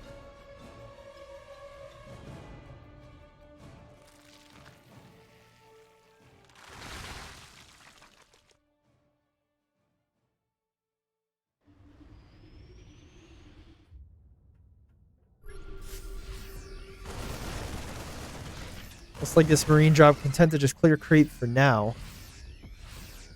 Linear 4th, though, makes double drops here super crucial. You can drop on the 4th base, drop on the main at the same time. And even with speedlings, it's going to be hard to defend both places at once unless you have your army pre-split before those drops come in. Lots of creep being cleared here at the potential 5th base. And as soon as units are pulled to deal with that, you're going to have some creep cleared, maybe. Doesn't look like there's actually any scans left. Well, this is pretty. Look at this. Morrow the artist. One of these medevacs badly bruised. That's nice focus fire from Anticore. He has all of his queens here.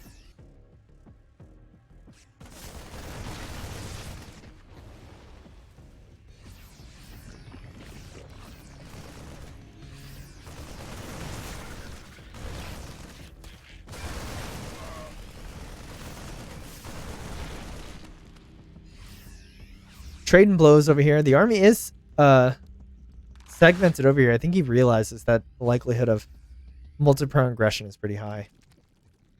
But no 5th base yet. What's the tech? We got 1-1 coming in. Hydralisk Den finishing up now. But the drone count's only at 73. He's a little bit low to be also this low on tech. And oh my lord.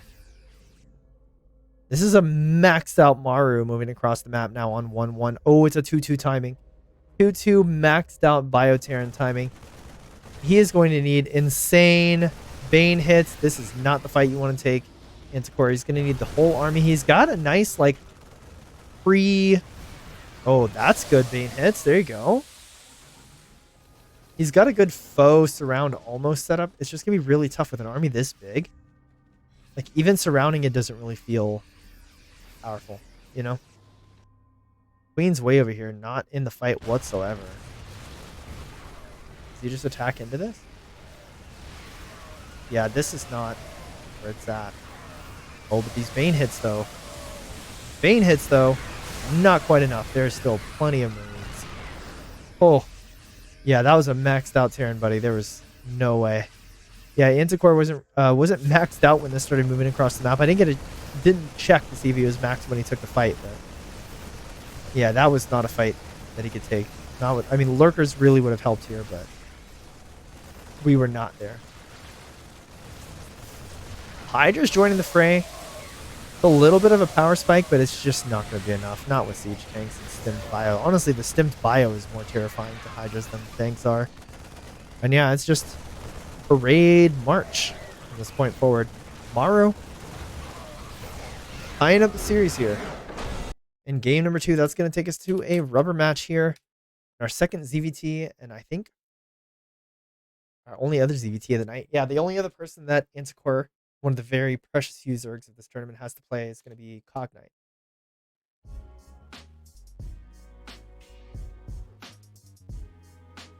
All right, let's get to a game 3. Is going to be on Grezvon. Got a rubber match here.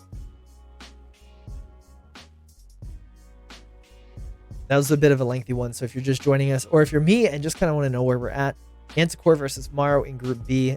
We're finishing up that series now, and that gets us at the 75% of the way through the night mark. Not bad.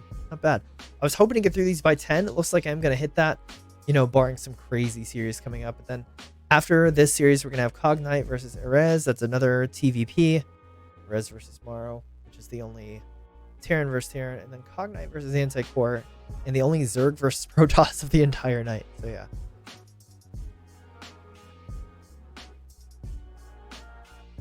All right.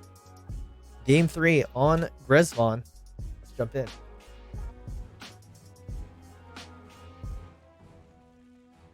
Spawning in the bottom right, the Cyan Zerg. He is Anticore. And in the upper left, the red Terran for CSO, Maro.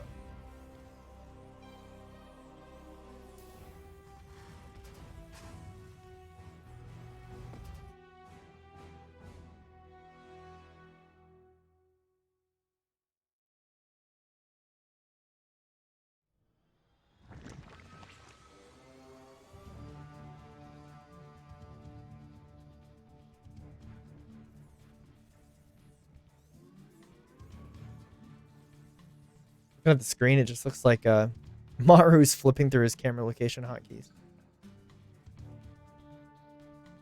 Hashcast pool here out of Anticore. I think in game 2 he kind of assumed that Maru was gonna do this on all of his TVCs.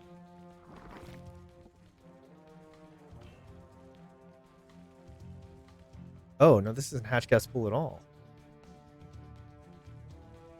Yeah, he's really terrified of the proxy racks. He's like, no, I do not want to fight against that again. Which is weird, because like it seemed like he held it fine in game 1. And he actually won that game. The game he didn't win was the game where he went pool first. Ling's coming out already, but there's going to be a Reaper. Yeah, he decides to leave him at home. Oh, there is no Reaper.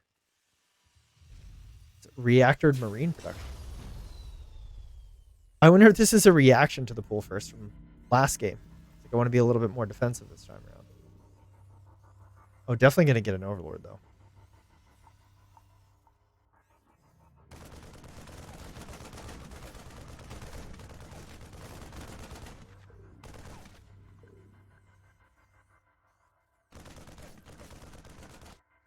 Lings are going to come out, try to save this guy. I don't think it's going to happen.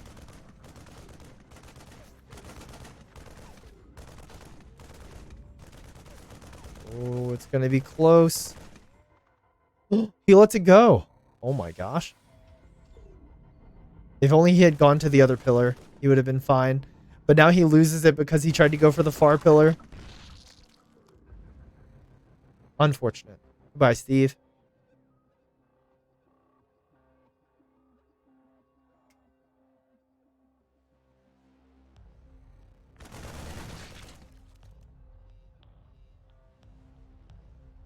Was it 6 Marines? Ling speed's about to complete, my dude. I mean, he forced out 14 Zerglings, so like that's something. Yeah, these Marines are not long for this world.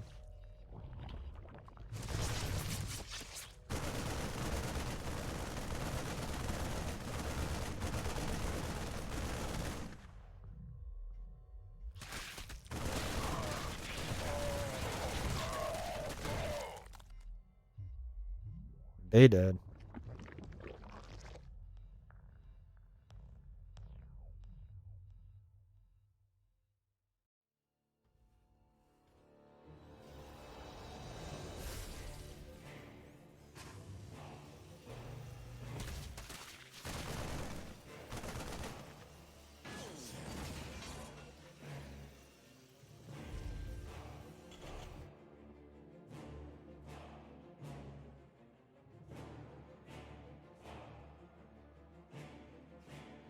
Stim and combat shields coming down from Maro, as well as the third CC.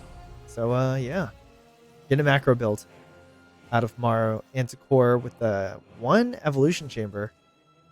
We're back into drones. Once again, trailing his Terran opponent in drones.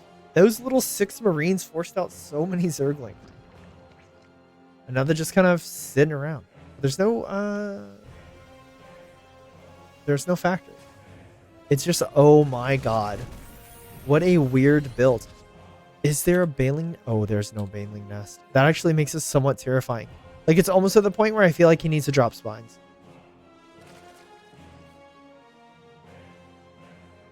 More links coming out, another eBay. This is terrifying. So when this hits, it should have stim and combat shields. Well, combat shields is a little ways off. If it had combat shields at the time, I would say that it's going to be tough. What is it? What is he doing with it? Where are you going? I have no idea what Maro is doing right now. Oh, stopping the creep here is kind of cheeky.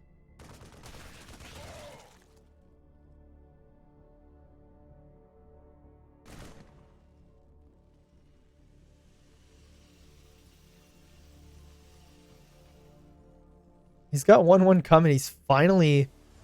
I didn't see the factory get built at all. I guess he's building it on the way. But, like, this is a good way to lose 20 Marines.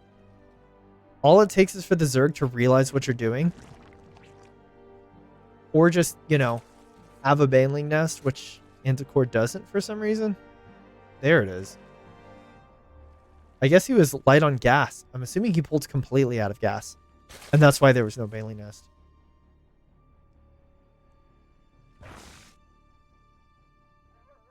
Julian's going to get the scout on the third base going down.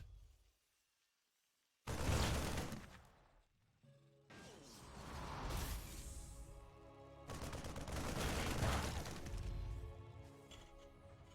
rest of the Marines going home.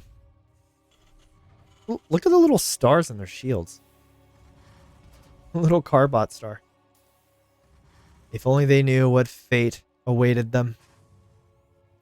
Their shields would not be so happy.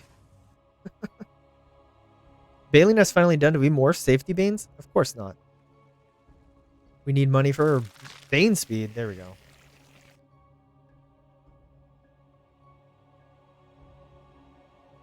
This is terrifying. I would not want to be the Zerg player with no Banelings. I like this little setup though. Ooh, nice pickup. A little bit of bad rally here from Anticore. Picks up a handful of Zerglings for free. Baneling speed is a million miles away. But Maro doesn't know that. He doesn't really have a good read on what's going on. So he doesn't know. Oh, what was the point of picking them up if you're just going to send most of them away?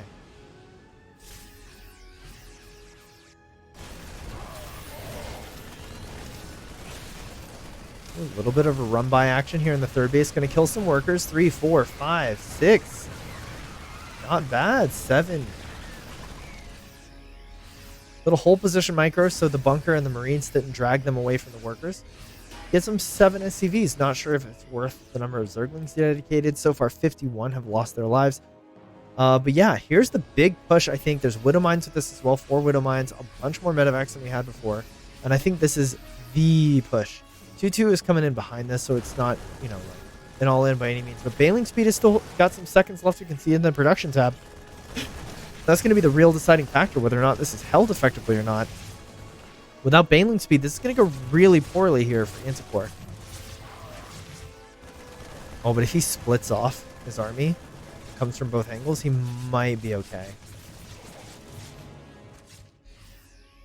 What is he just gonna send it? Oh, he has like a whole nother force right here. This is so risky though.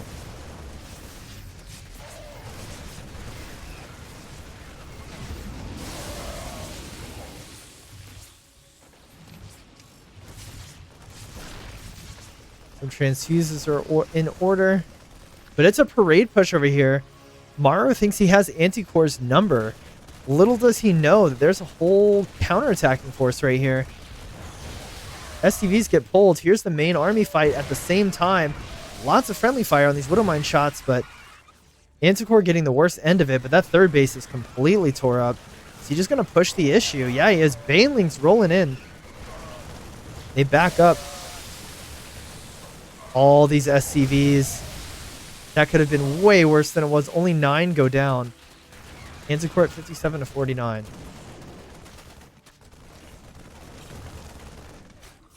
Here's the fight. It's like Anticore can never really truly engage this with the Widow Mines, because if he sends everything, he's just going to be super dead. Every time a queen baits a Widow Mine shot out, that's honestly pretty good for Anticore. That's so close to the Widow Mines. Oh, he sends just a handful down there. He just forces the lift off. 14 SCVs in all have gone down. Oh, these Widow Mines killed so much, but this is essentially cleaned up. Anticore comes out of it 15 workers ahead, but Morrow unwilling to relent in his aggressiveness. He got the third base here. Fourth base is finished. The worker transfers happen, but a Ling Bane composition on 3 bases, you're not going to be able to spend your money effectively. 34 Lings in production, but this is going to be a tough fight.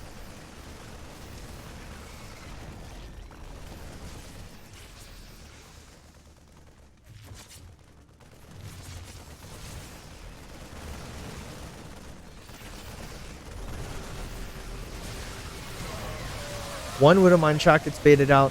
Maybe 2. Yeah, 2 get baited out. Most of the army, though, it's the army here out of Anticore is so small. Liberators joining the fray, too. That's going to make things especially dangerous. If there's no inject. Yeah, there are inject queens, so the inject queens are not being pulled. That production is so important here. And Anticore knows it, but this is just a parade push on 3 bases. I don't think that there's anything Anticore can do here. Yeah, this is so much bio. The queens are rapidly running out of transfuse energy. Widow Mines are now sieged up between the natural and the third base. The 4th hatchery still building up there on the 2 o'clock position. So no production from that just yet, and he just does not have the forces to break this position.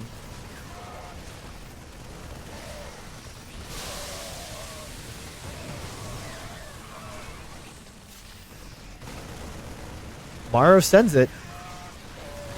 Banes come marching in. They're not going to find the shots that they need. Queens inside of Liberator fire. Doesn't it actually pick one off? But there's 100 army supply to 30 something. Morrow just eats the Baneling shots because it doesn't matter. GG is called. Morrow takes the series. I thought Anticore played pretty well, given the fact that the first game was kind of rocky, but Morrow pulled it out. Made a believer out of me. Let's go ahead and get that spoiler-free bracket updated. Let's see where we're standing after that match.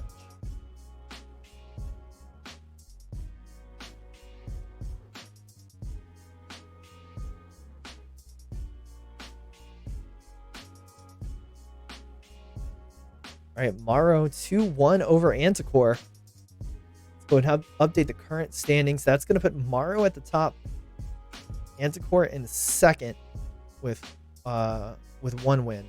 And Eras and Cognite, I believe, are going to be the next bout.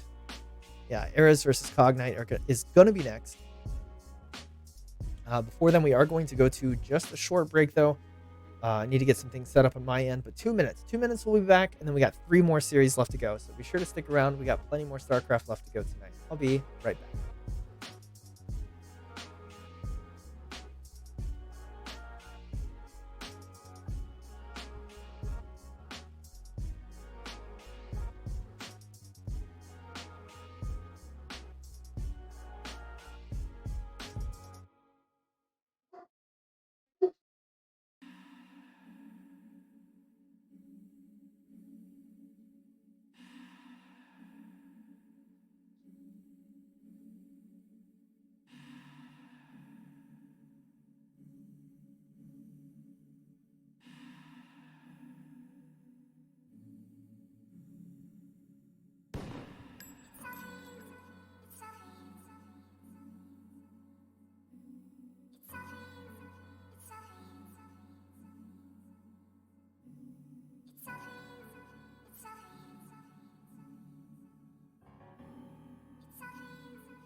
All right, that series went a little longer than I thought that it would.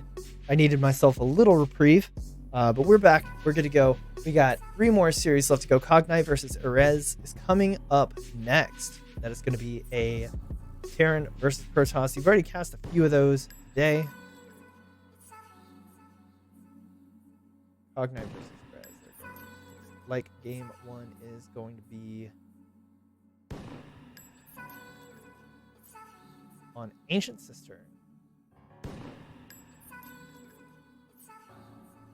Let's go ahead and get into it. That's going to give us a good idea of who is where leading into our last 2 matches before this group is decided. We'll see tonight who from Group B moves on to Group Stage 2 and who goes home, unfortunately.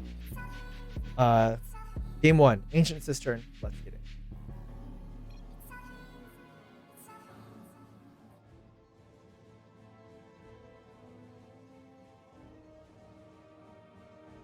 Spawning in the upper right, the red Protoss player for Platinum Heroes, he is Cognite.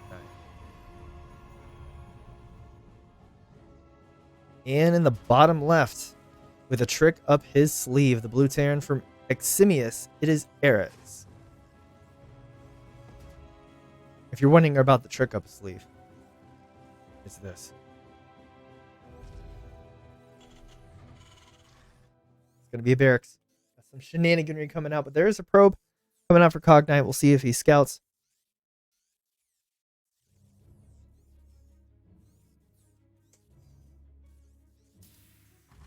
Marrow or Marrow? Marrow? Marrow sounds better to me. Marrow tried this on did he try this against Cognite? I think it was Cognite. Yeah. Marrow tried this against Cognite and got exactly 1 probe. So I believe Cognite will be able to defend against this pretty well and end up having the same thing happen. A little bit of a lazy SCV. That got corrected right there. Yeah, probe sees there's no barracks here. That means something is cracked somewhere. He's going to hang out. See what's going on.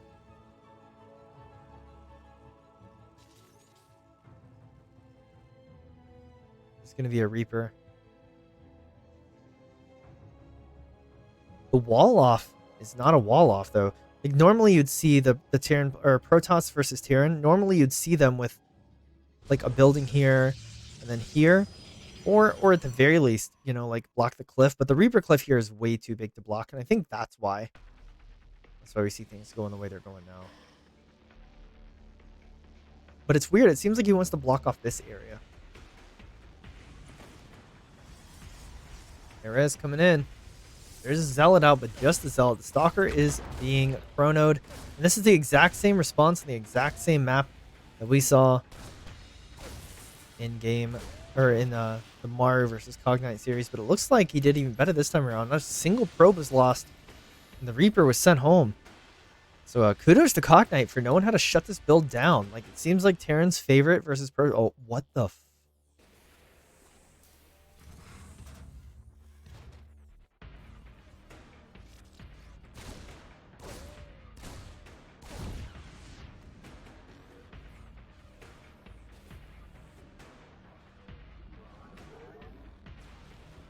Oh, SCV told on him. That SCV 110% told on him where that was going to be. But he didn't go check it, so he doesn't know. There's a tank, Marines. This is a proxy everything build. Hello, Erez. This is one of those things where if it works, you're a genius. It's like one of those crazy things you try. There's like, if it doesn't work, then everybody's like, what were you thinking? But then if it does work, you're like, oh my god, he's a genius. He knew all along. He's just sending it with these few units. The Reaper survives too. What are the losses so far? Just a probe? Yeah, this is it. There's a shield battery and a pylon, but the pylon's out front. This is going to be tough times.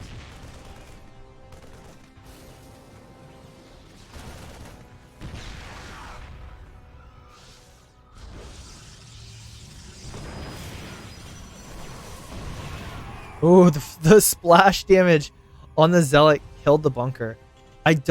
So my issue with the siege tank placement is that it's just not in range of this pylon. It's a little too far away for me to be happy, especially with this other shield battery, but it's just a pylon. It's just the one pylon shuts down both shield batteries, and then Cognite is in some serious trouble. What do we have over here? Oh, it's just a probe.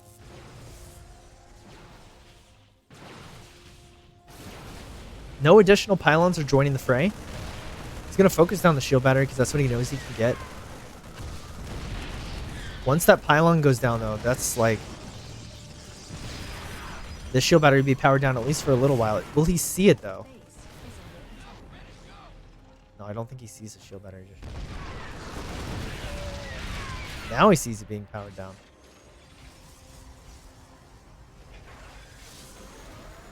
Is he gonna...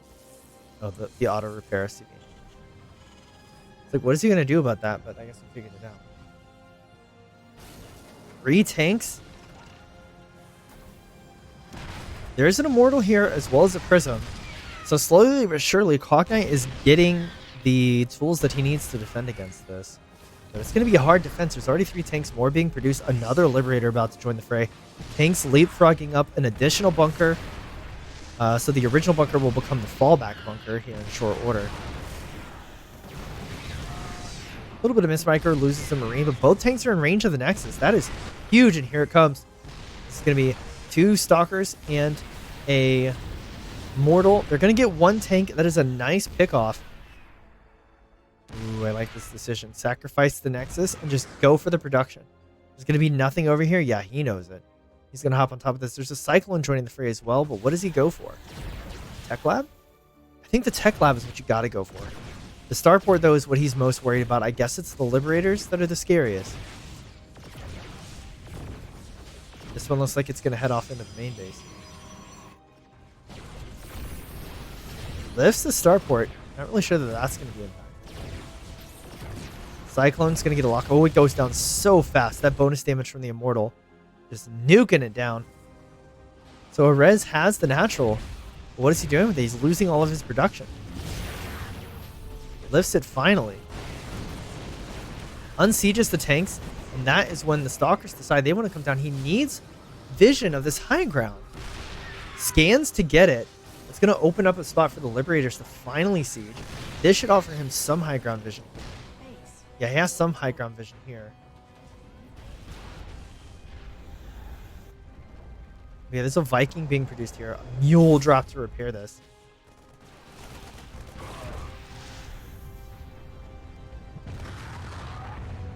Factory goes down. Main fight. Gonna try to get this tank that's a little far forward. Ends up sniping it. Not sure if he lost the Stalker to that, but Green Beam was activated to try and save what it could. Oh my god, he didn't hit the repair button. There he goes. Take a look at the Protoss main base. 2 gateways is all I see. The Robo is now in range to be fired upon. I think that's why this Liberator is transitioning. Is he really going to move up the ramp? Oh, yeah, he is. Like, it's time. This is such an aggressive tank. Oh, drop in the main base. Finally, goes for the throat. This is the economy. It's now or never. He says that I feel confident that I can defend this. You're not going to be able to siege this up on me faster than I can kill all your workers. He lifts the main base. Boy, I didn't know what I had in store for me when I cranked this game up, but I didn't think it was going to be this. Era's going to start working on the Robo. That's a nice pickup, but it's not the end-all be-all. Here's the recall. And I think he's like, yeah, there's no more economy, so now I just have to defend against this. Viking gonna come and try to take care of the Prism. But honestly, I feel like you want the Immortal and everything else with this. I really don't know who takes this. He has the 1 probe follow in the CC.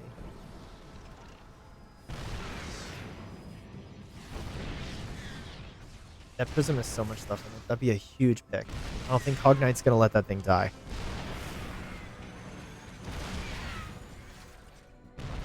Oh, here it goes. This is the fight. Prism drops the units right in the middle of everything. Prism goes down, but this just looks like enough. Tanks go down. Liberators are going to be next. Keep in mind that Cognite has an economy. Ares doesn't. So what you see is what you get here. And he has enough to one-shot Vikings. Oh yeah, this game is over. Cognite killing the last of the SCVs that are on auto repair, repairing themselves desperately but futilely. Oh my gosh, is he really going to try to continue mining? He doesn't even have a barracks. What does he have? Oh, he doesn't have a barracks. Where's it at? No, he doesn't have a factory. So yeah, all of this is busted up, broken out. Cognite looking good, standing tall. A little light on workers, but rebuilds the robo, I guess, for the prism. It's good to have, but yeah, he remembers where this was. Like, yeah, so I'll just go start working on this stuff if that's okay. I believe enough time has passed that recall is off cooldown. No, it's not. It's got like 10-15 more seconds, which is still not terrible.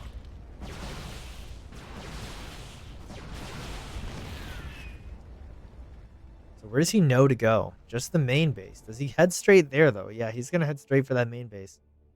I think he believes that Ares would try to rebuild there, but he hasn't. The only issue is there's so much supply depots here that you could send Ares back to the supply depot stone ages, I guess, is what you'd call that. Wow, I really thought that this game would be over after that fight, but I guess Ares thinks he still got it. A fusion core. Okay. Something tells me you'll never have the supply for this. Banshee Cloak? There is a robo. There's an observer. It's in the main base. Okay, so Banshee Cloak is not going to be a game ender. But I like the thought there from Ares. You get 2 Cloak Banshees in the Protoss main. There's no Stargate. There's no robo. That could just be game.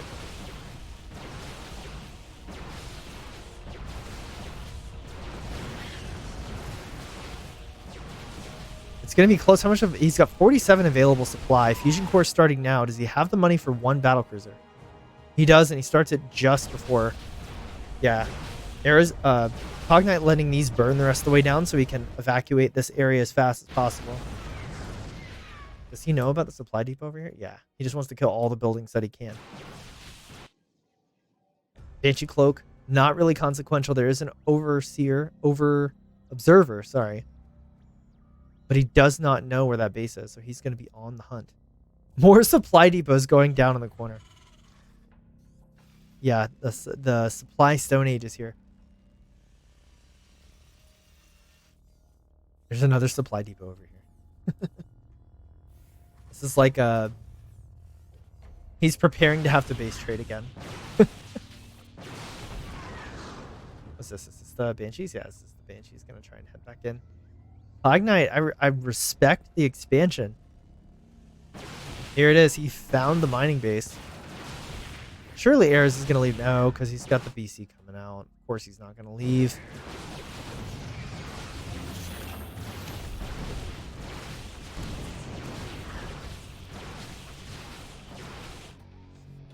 My question is, does he not defend the CC?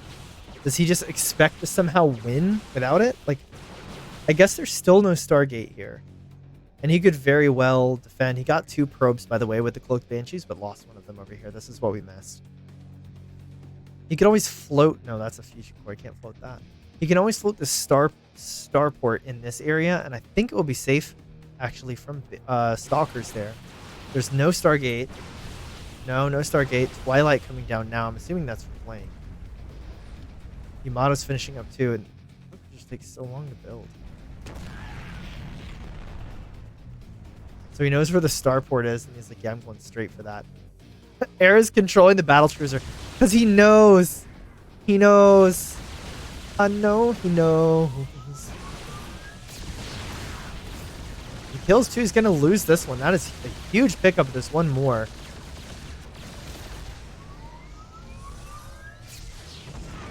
Wow, that thing curved. I think Yamato shot curved like the movie, what was it, Wanted with Angelina Jolie? Is that the movie? I think that was, where they curved bullets. Anyway, Cognite headed home. Blink on the way. Got a bunch of stuff here. There's no way a battlecruiser is going to be able to deal with that. And GG is called, and finally, one of the weirdest games of StarCraft I've ever had to cast comes to an end. Cognite taking the victory. Wow, that was something. That was strange. That was odd. That was out there. Weird.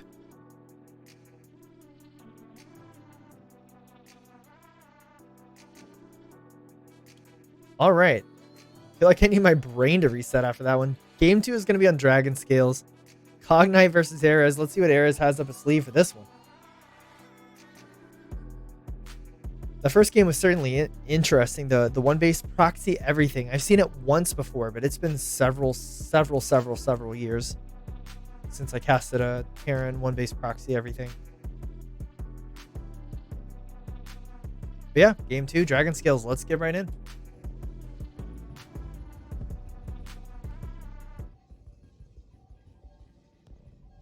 Spawning in the upper left, the red Protoss.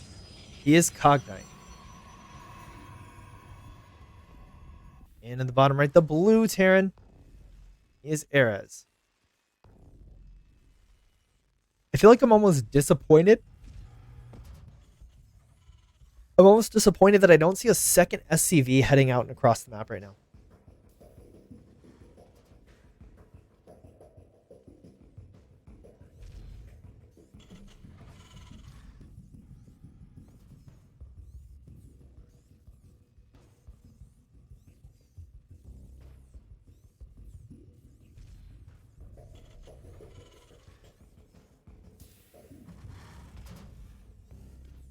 There we go.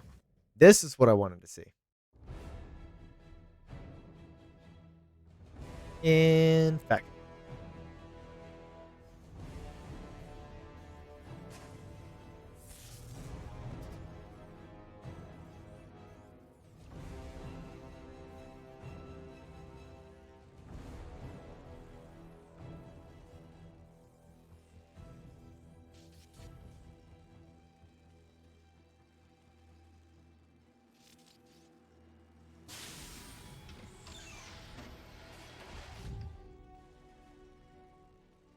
it is a factory being proxied at the 9 o'clock location, by the way. We'll keep an eye on that. SCV is trying to block this away, so Cognite can't get an accurate read on what's going on. Next supply depot was being built, so nothing to see in the main base. I think, though, when you don't see that factory start immediately, you kind of know. You're like, okay, something's weird is going on. So it's going to get scouted right away. No, I thought he was going to just take it up there.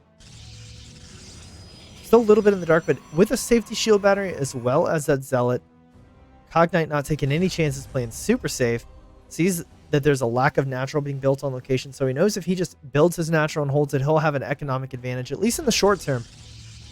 Not sure how I feel about the low ground wall, given what he's had to deal with so far. It's a tech lab. Is it going to get switched for the start? I feel like it might be straight to Cloak Banshees this time around.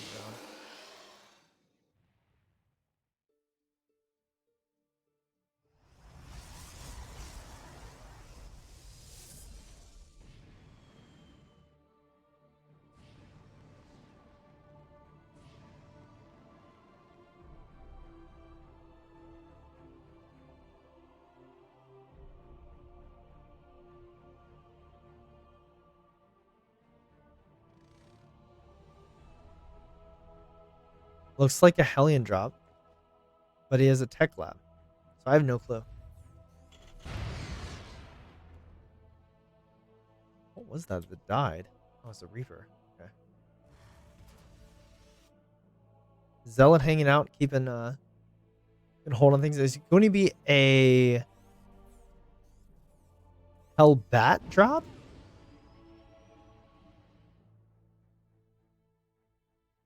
It's going to be a little late. That armory has a build time, my guy.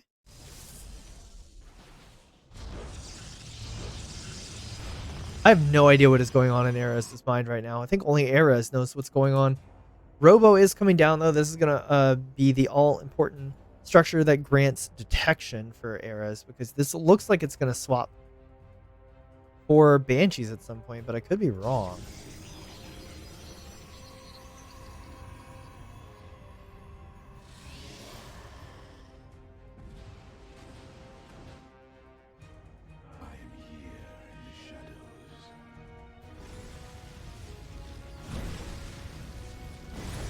drop is getting some work done now.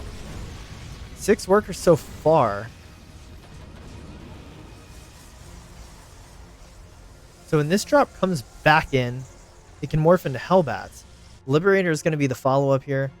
Widowmine drop is going to be what's coming now. And 3 barracks being built at home. I have no idea what's going on. We're still on 1 base, though.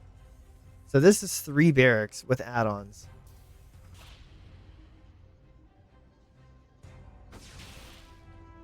Oh, no. Nice pick from Cognite. Rock solid defense. Ooh, a little bit of a misplay. 9 probes go down. That is absolutely huge.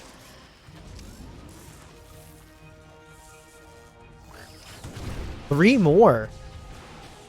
Well, well, well. Not too shabby. Era's taking a worker lead on 1 base here. While he pulls up Marines back at home. He's just building them just the 1 tech lab. So he's going to get stim. He's going to march across the map and attack with stim. But no medevac. 1 medevac with a Widowmine in it. Actually. There's nothing in the main base to defend against this either. So this could just come back in at any time and decimate more workers. Observer sees us coming. A bunch of SCVs being pulled with this as well.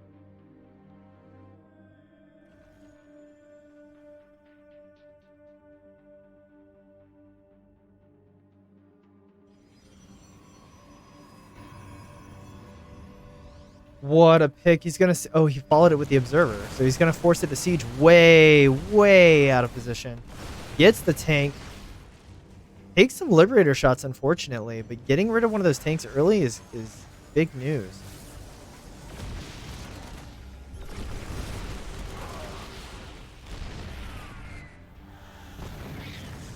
Let's see this Widowmine drop coming in. Only 4 more workers. Could have been worse. He sees us, right? Yeah, he totally sees us. He's just looking up here. Yeah, there he goes.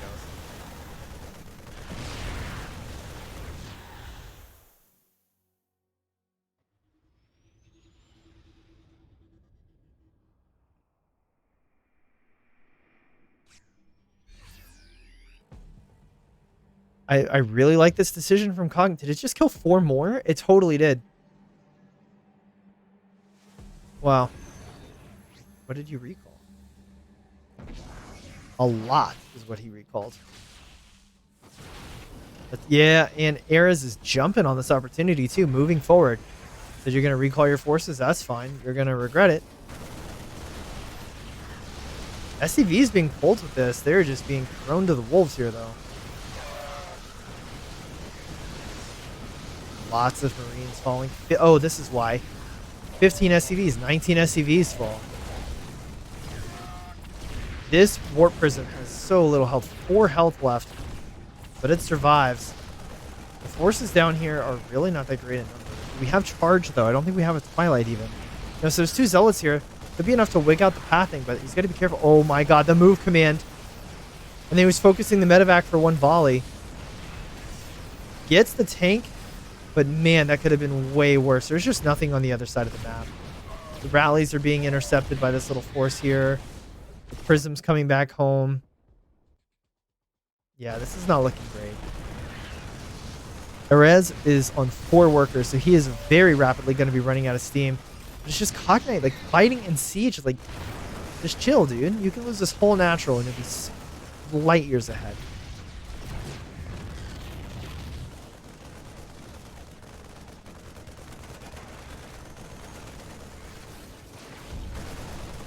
Yeah, I think he finally realizes that the game's over. Just hang out in your main base, dude.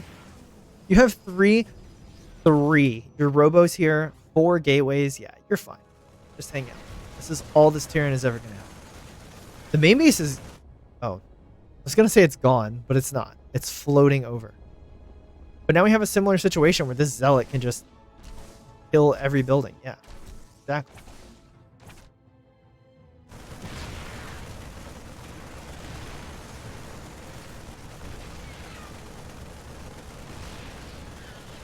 Yeah, you never take that fight on that ramp. The answer here is the Terran has to eventually come up here. So just let him come. When he gets here, you can do the same thing you did last time. Spread out in this whole area, whole probes, because you have a ton to spare. And then, yeah, Bob's your uncle. You won the game.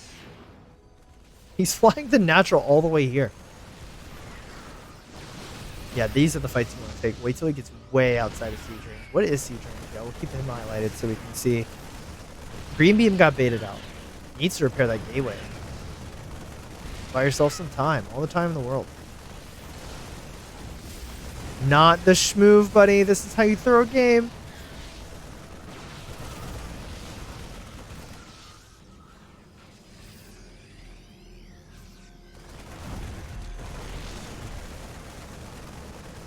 Yeah, just never fight in the liberation zone. Good.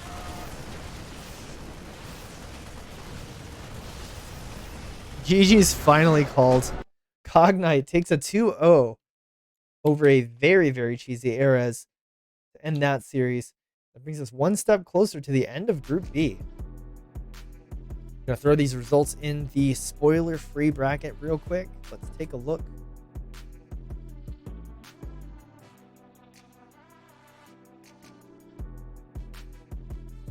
All right.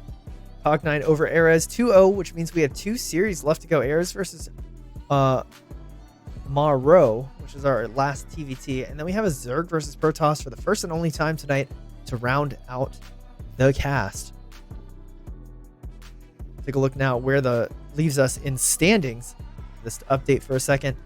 And currently, Anticore and Cognite are tied up with an even map score.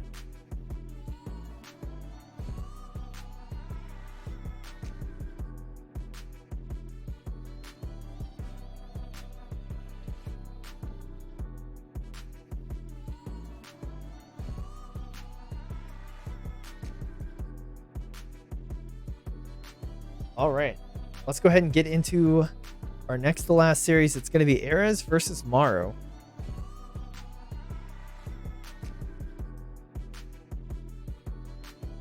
That series is going to kick off on Royal Blood. Now, Ares versus Maro.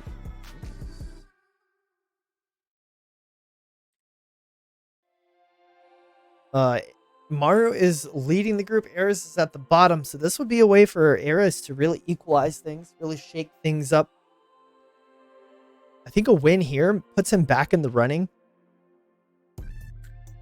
If he were to win this, we would have no 3-win players whatsoever, which makes the group super flat. You know, there's nobody out in front. There's nobody out in behind. And then it really comes down to map score. So we'll have to see how it goes. Game 1 on Royal Blood is coming up now.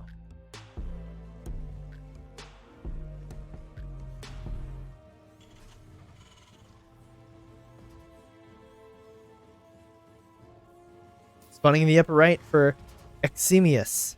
Eximius? I'll have to ask Kamikaze how to pronounce that. In the upper right, the blue Terran, he is Ares. And in the bottom left, the red Terran for CSO, he is Maro. Back in the day, I used to have a YouTube series called Wacky Build Wednesday, and I feel like Ares is just feeding me nonstop content for this.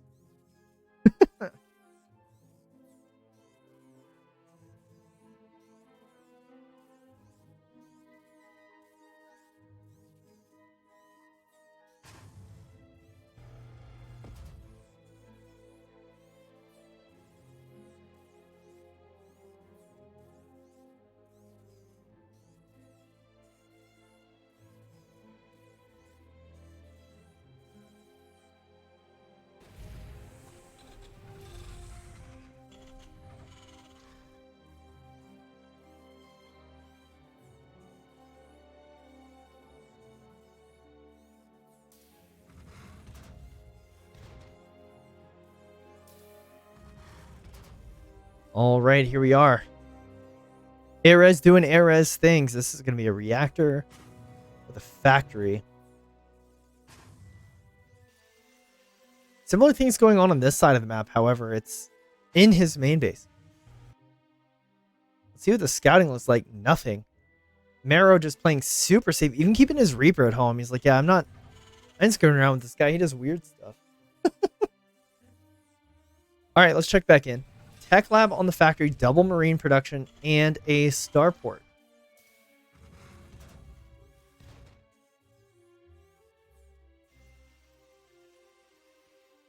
If you're just tuning into the stream, you missed a doozy of a series with Erez and Cognite.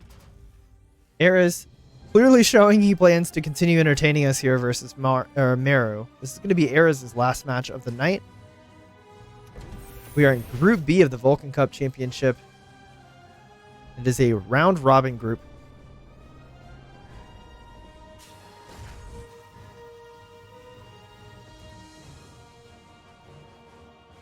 Be Erez versus Maru, then Cognite versus Anticore, and then we will be out. We've been live for about 5.5 hours now. Double Viking production. This is interesting. Does he pull workers with this though? I feel like you gotta. This is looking very standard here from Marrow. I like the Vikings for the high ground vision, maintaining air superiority. Oh, I didn't realize we were sending it. I didn't realize it was time. Sorry, here we go. That is a lot of Hellions. I feel like this is just going to annihilate this push super hard. I mean, like, there's a tank, but who cares? It's just a tank. Go kill it. Fancy pants micro going on. You can even pop the tank up if you wanted to with the Reaper grenades. The Vikings are going to land.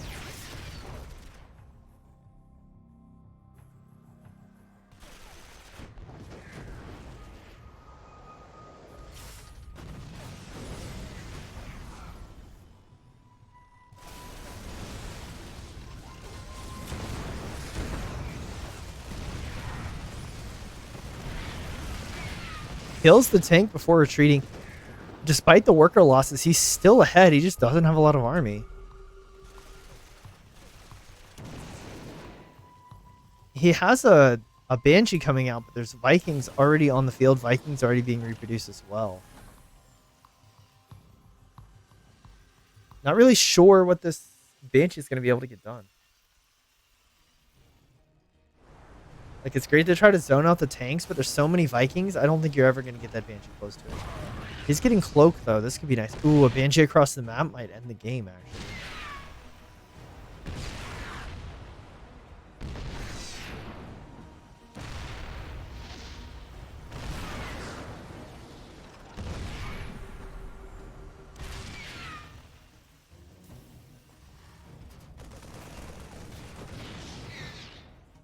The Banshee did go and do exactly that.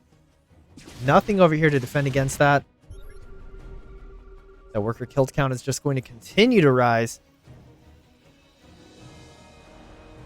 At that point, all Marrow has to do... Marrow? All he has to do is hold on. Well, he's going to send it anyway. There's 2 siege tanks, and he's just like, nah, fam. Sending it. Oh, yeah, he killed this. The Banshee's extra DPS on those tanks was huge. And yeah, this is just overwhelmed. 13 SCVs have gone down. Somehow in the midst of all this, he got a turret up. I can't believe that happened, but there is some economy left here from Erez. Oh, there's a little bit of a PP. Marrow needed a pause.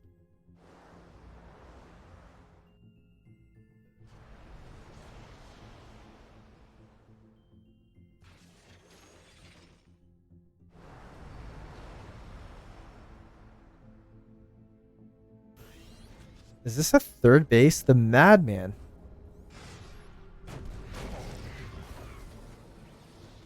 Marrow comfortable just keeping him away from his own natural.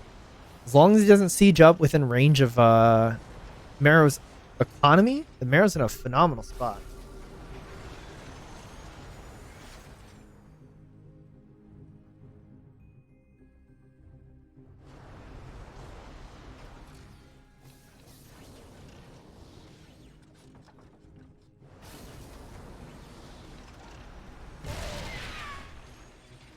Little bit of a siege here. What is this? Oh, it's the Banshee just attacking the CC. That's so funny. I'd kill the supply depots. Does he have available supply? Not really. That's 6 available supply. Ooh, right. Running the tank right into Liberator Fire. Yeah, he just doesn't care. He's bringing all of the dudes.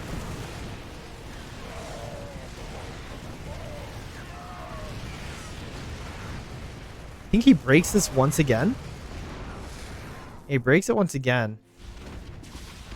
No way, dude.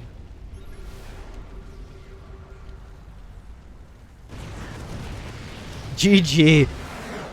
Morrow takes game 1, defending a third consecutive cheese here out of Ares.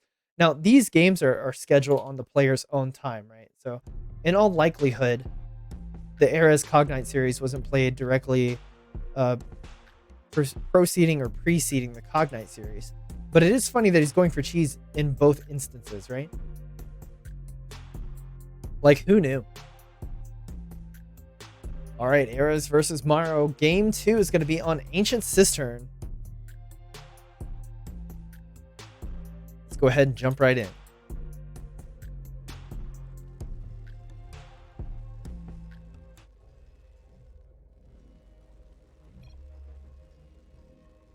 Spawning in the bottom left, the Blue Terran, providing us with very interesting games. He is Ares. And in the upper right, currently leading his group, the Red Terran, Morrow. It's so close to Maru. It's tough. I've been having a hard time.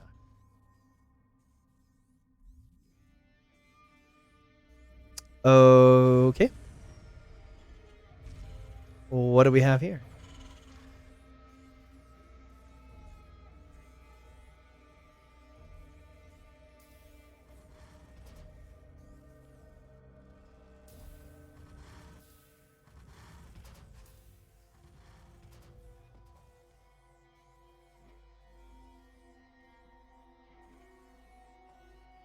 Does he scout this?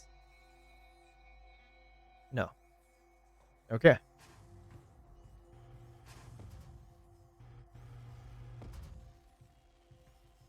Ares did this. This is the 4th consecutive game he's done something wild like this. And honestly, I'm here for it.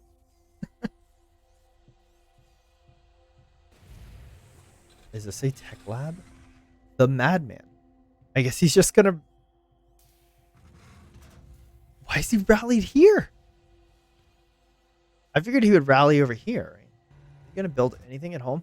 Yeah, you just lose to a Reaper. There we go. Finally, a factory goes down.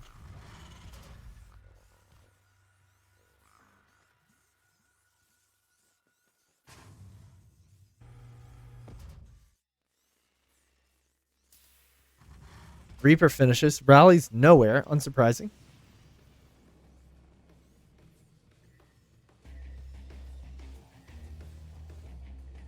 Concussive Shells, Marauders. Finally a decent rally. When it was rallied over here, I'm like, why?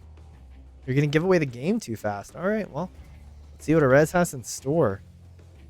A little bit of SCV harass going on, trying to slow down that factory. I don't think the factory is ever going to be of any real consequence in this game. Like, maybe, but I doubt it. Maybe a Hellion or two? That's about it. Oh, Starport. At a different toxic location. Double Concussive Shell Marauder. Here we go.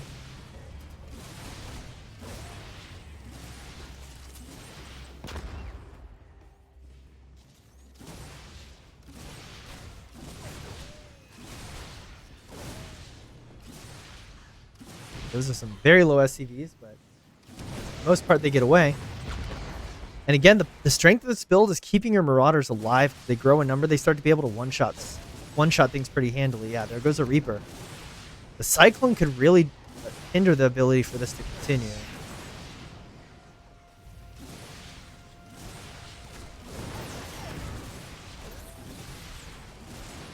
Oh my god, the Cyclone goes down. It doesn't even kill a single... It doesn't kill a single Marauder. GG is called. Ares takes game 2, putting himself back in the series. Wow. The guy at the bottom of Group B taking a game off the guy at the top. Wow. Well done by Ares. Finally, it took him 4 games. 4 games, but finally one of these builds paid off. You know, I can't help but root for the guy. He's brought me so much entertainment. All right, Dragon Scales is where we are going to end this series.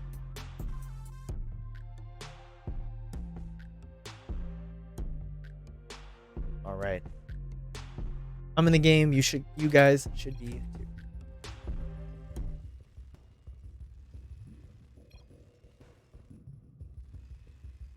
Spawning the upper left, the blue Terran player. He is Erez. And in the bottom right, the red Terran for CSO, Maro.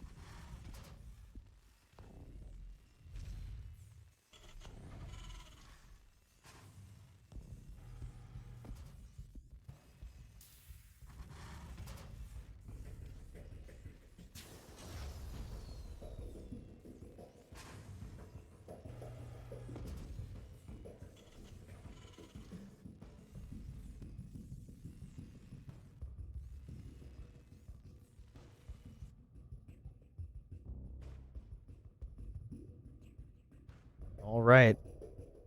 Where is this guy headed? I'm trying to find his little rally point. There it is. Okay. Doing normal SCV things.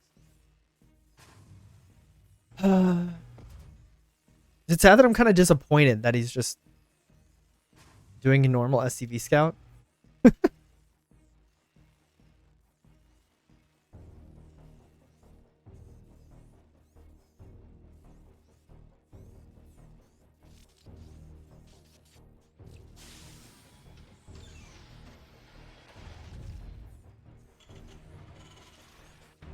Yeah, seems like fairly standard builds. Only primary difference here is that we actually have a factory out of... Oh, no, there we go.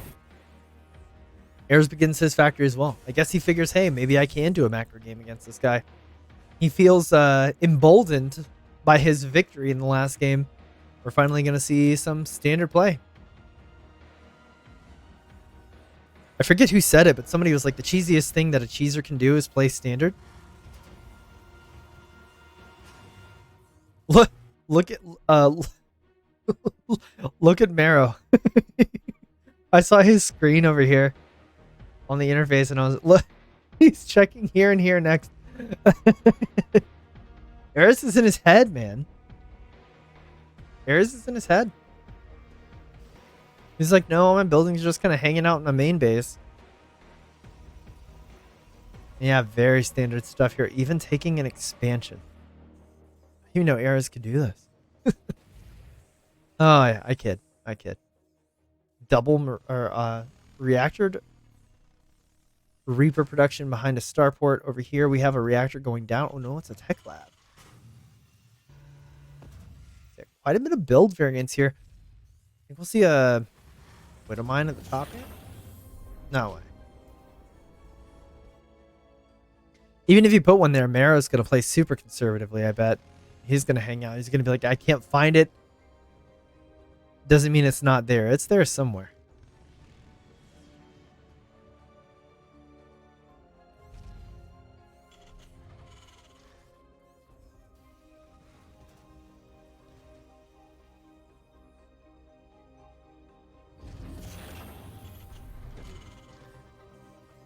I'm gonna assume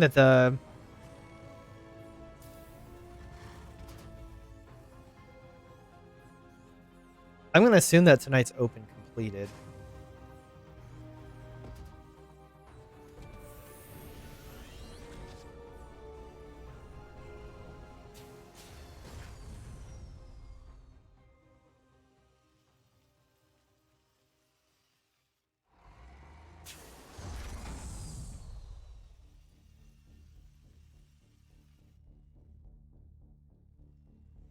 Yeah, looks like Hero won.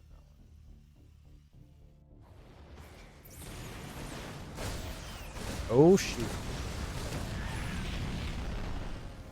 That was wildly unfortunate for Eras. Huge attack coming in. He had a Cyclone there just to prevent this sort of thing from happening, and it just did not matter. Loses the medevac to the Vikings. Landed Vikings going to be the defense here, but 7, 8 SCVs going down. Man, I think I'm starting to see why Eras likes to do the cheeses versus Terran. This is rough. This attack seems super strong from Marrow. 10 workers so far go down. And the units that are left to defend against this are very slow. 13 workers in all. 13 SCVs. Wow. That is absolutely bonkers. And now Marrow is up by, what, 9? He lost all those units, sure, but it's not like he's undefended back home. He is sitting pretty, looking good, getting his Raven count up. It's a great way to defend against pushes like this. Auto turrets can zone out the Vikings. Interference matrix can handle the tanks. And he's got his units far front too to prevent a siege from being right on his front door at first, at least.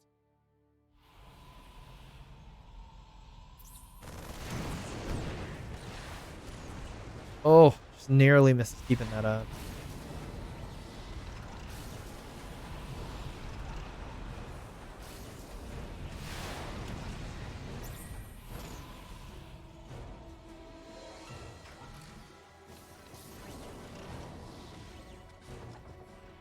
Man, Vikings are so good at dealing with, like, zoning out Ravens. Holy cow. I was wondering where the other one went. He's like, yeah, this needs to be repaired. Ravens are super expensive. And when your unit count, when your army values are sub 30, super important.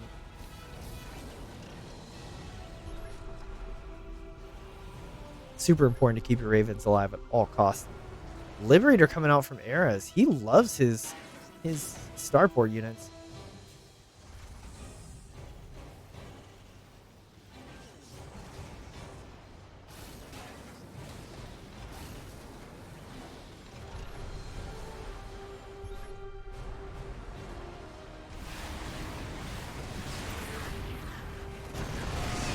Vikings trading here. Ravens come in for a little backstab drop. Auto turrets all over the tank line. It looks like this is going to get broken. Only Vikings remain. They get pushed away. But air superiority, super important in TVT. And yeah, all the Vikings of Marrow cleaned up in that particular bout. And yeah, right now, Era is rocking that air superiority. Vikings being tracked.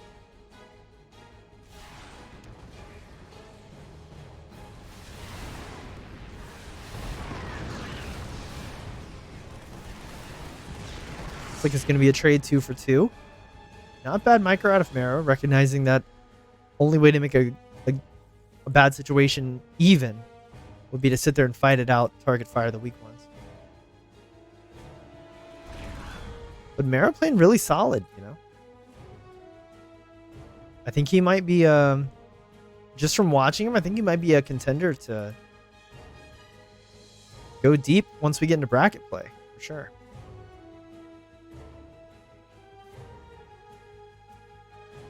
Big bio ball here from Marrow at this stage of the game. 44 to 27 army supply here.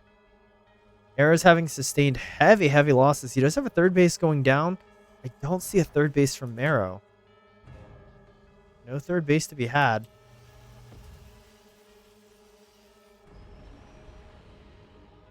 Marrow gets scanned, decide to play it easy or take it easy, but like now is the time where you want to be pressing the advantage. You know, you just cleaned up a huge section of army. Guess he's waiting on stim to complete. There it is. It's done.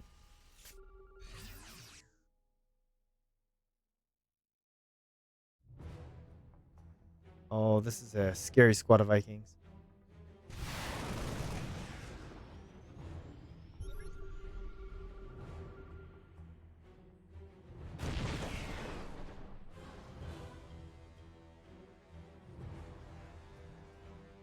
Another factory being built? Yeah, we're going to, what is this?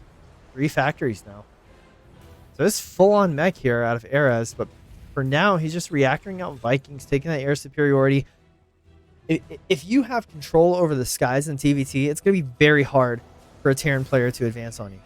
Because a lot of their support, regardless of their composition, comes from air units, whether it be Ravens to disable your mech units or Medivacs to to heal their bio units.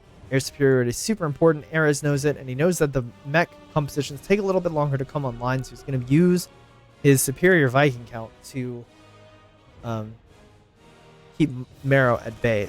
I say superior. Marrow has no Vikings. 9 Vikings to 6 medevacs. That's what's in the sky right now.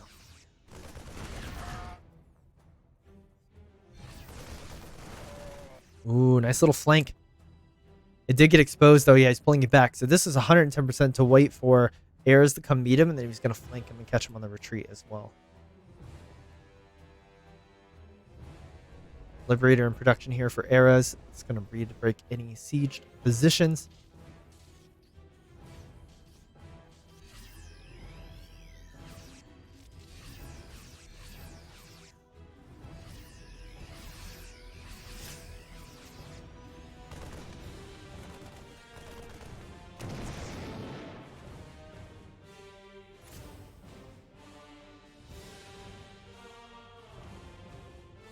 What is this building? Oh, it's just a scouting barracks. Okay, I guess if you don't need it anymore. The only problem with losing your only barracks is that you can no longer build any more factories. So if you ever need more or lose any, you're kind of, in a hole, essentially. What are you going to do? Liberator going to go around for some worker harass. There's already double eBay down, so I'm sure we'll see turrets built after the fact. The question remains, though, how many drones is this Liberator, or how many SCVs is this Liberator going to get at a point in which it's a surprise? Is it 2 additional starports here from Marrow? I think he recognizes the need to keep up in that Viking count. He's already very, very, very far behind. Throw up that units tab. 10 Vikings to 0. Yeah, nothing here to defend against this. It's going to be 4, 5, maybe a 6th one. 6 SCVs already. Not a bad little pickup. Era's enjoying a worker advantage. And several more CCs. He just is so afraid to move out right now that he hasn't plopped them anywhere. The second that he takes a fight that causes Marrow to retreat, I'm sure we're going to see all of these simultaneously flying out, being morphed into planetaries, and just locking down these areas and getting ready for a slog of a TVT here with a bio composition on the red side and a more mech-oriented composition on the blue side.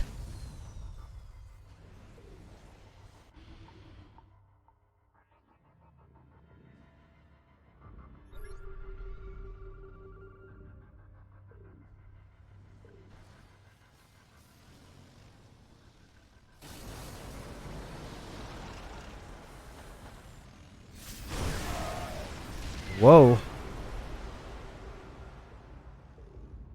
Era's testing the waters. It's high past time that we get a move out from Era's. He's been hamstrung by the fact that he can't mine on 3 bases right now. And Maru knows it. Maru knows he's like, I have this guy contained. He's not mining effectively like he should. I mean, look at all the extra bases he has. He's up to 4 orbitals. A 5th as a CC not morphed, going to be a planetary with a 6th about to complete. But the army supply tells the tale, right? Marrow has been sitting on a 3 base economy barely with 48 SCVs. These Hellions, oh geez, it's going to be a SCV roast. 6 go down. Finally, some stim bio come in to help against this. But yeah, despite the work, it's a pretty huge worker advantage. That's 26 worker advantage. He just does not have the drones or the bases to send these SCVs to mine. Wow, that's crazy. They just drove around the bio and went back. 13 SCVs. I mean, I'm laughing. I'm sure Marrow's not. He stayed on a really low SCV count for most of this game. So if he does take a bad fight, he's going to be having problems. He's not maxed yet. But he does have 70 plus 70 army supply.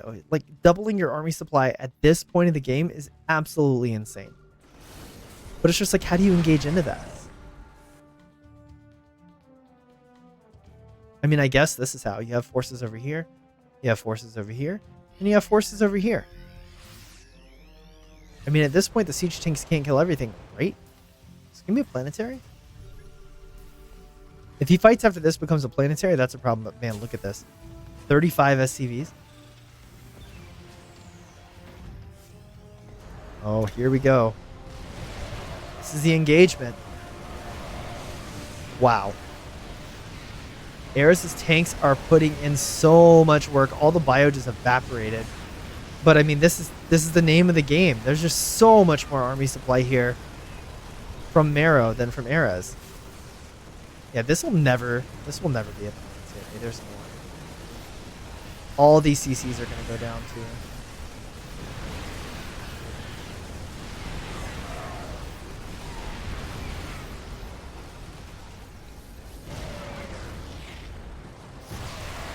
Very patient play from Marrow here. The only problem is those Vikings. Gosh, she's just gonna get all this stuff.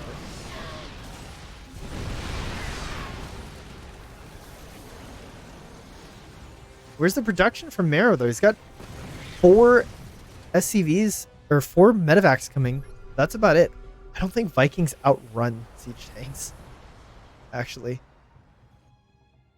Finally, we see some reinforcements coming. I'm wondering why he hasn't built a bunker here to defend against the Hellion run-bys. At least something to keep him from running in. Because you know they're got to be coming again soon. I do not know what that is, but that is a holy cow level of turrets.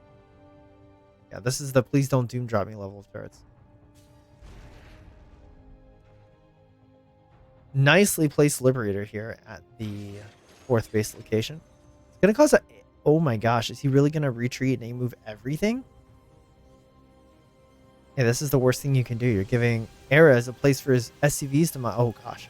I didn't realize how many SCVs he sent over here. There was 35 mining though. And that's about how many he lost. Yeah, we're down to 32 SCVs here. But Eris finally has a 3rd base online.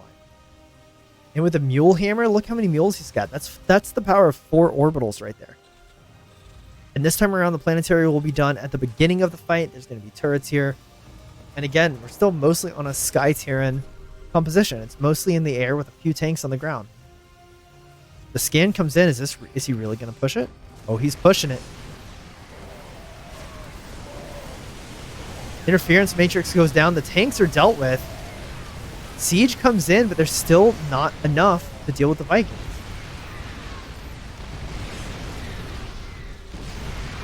I like that he's killing SCVs though. This is going to be the most important part of this. Liberator is going to shoo this away. And he's going to retreat while he does still have a tank count. But 12 more SCVs go down. And Eris is down to 23 SCVs. He's got the mules for the minerals. But the natural gas is not mining. The main gas is mined out. And he's just not keeping up with his expansion patterns. And he's definitely not mining enough gas to keep up either. It's going to be an uphill battle for Eris just to stay in this game, let alone try to pull out a victory here. He's down. Marrow has double his supply. And I like this decision too. He's like, you know where you don't have a planetary? You know where you don't have missile turrets? Your main base. Good luck, fool. There's a tank up here. Like a backup tank for that 3rd base. Liberators just to defend this. But that natural CC is going to go down. That's going to be 1 less orbital. Less gases as well. And that's what you see him focusing down there was that refinery. He realizes he got the lift off and he's just going to leave. Does he know this base is here? Nope. A little bit of a ninja action going on over here. This base did finally float over. I guess if you're expanding at the triangular expansion, this is not a far cry away to try and defend. But yeah, Marrow on 48 SCVs. That's such a low SCV count. He doesn't appear to be building anymore. Both players can tend to stay on very, very, very low SCV counts. Another huge move out of Bio to join the remaining tanks. 6 kills here. 9 and 7 on these tanks.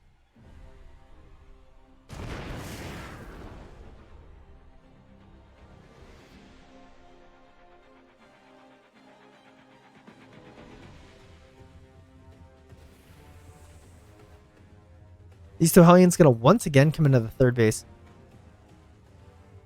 Looks like Marrow is privy to it this time, though. Scan goes down. He's going to retreat those for the time being. Yeah, Eris is at a point where he really can't afford to lose even these 2 Hellions. Scan goes down, sees the army, or the lack thereof. A Liberator and 2 tanks, that's lousy. Most of the army's actually in the natural. He wanted to reestablish this. He's actually rebuilding the gases here. I guess At least this one has plenty of gas left. But now there's an assault down here on this base. It is an orbital. A lot of mules go down. I don't think that there's any saving this CC here. It's going to be another lost orbital. Marrow just chipping away. Slowly but surely. The two Hellions try to push up. But there's bio left behind to deal with that. The barracks is going to go down, so there's not going to be any more factories for a while. Not that he even has the money to produce off the ones he currently has.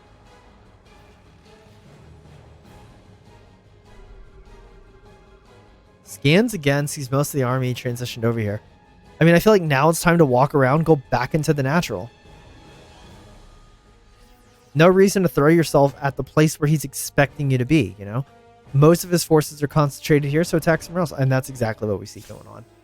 Stim comes in. I don't think the CC is going to make it either. Even with no medevac support. Oh, I spoke too soon. There they are.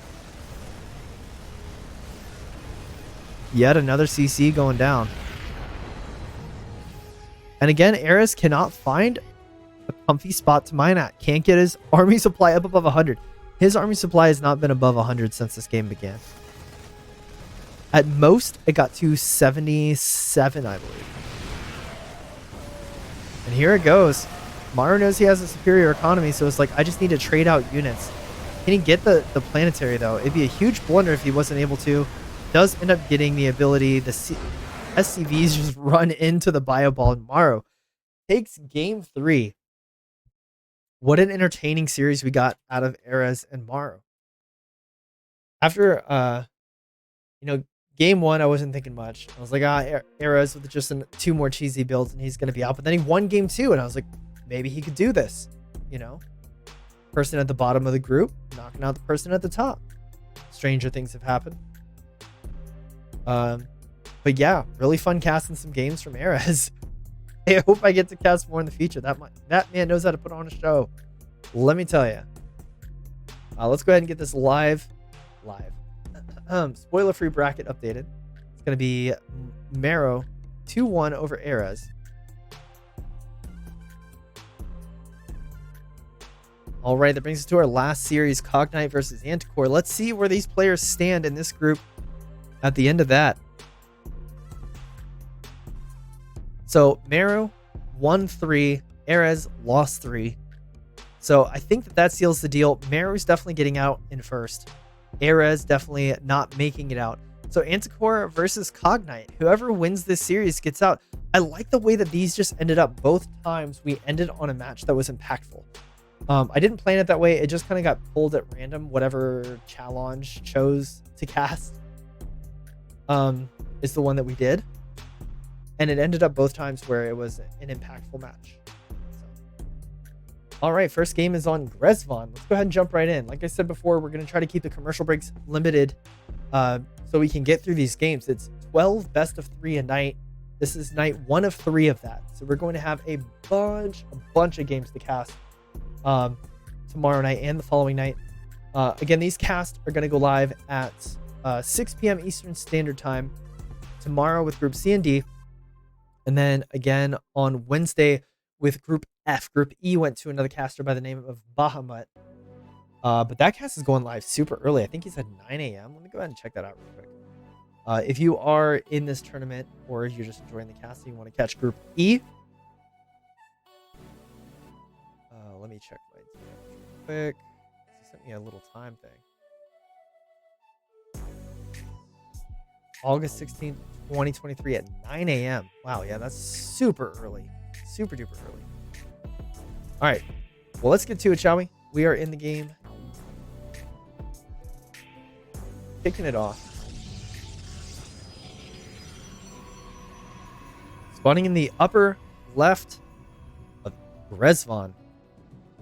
Oh, we got a proxy hatch going on. In the upper left, the red Protoss, he is Cognite.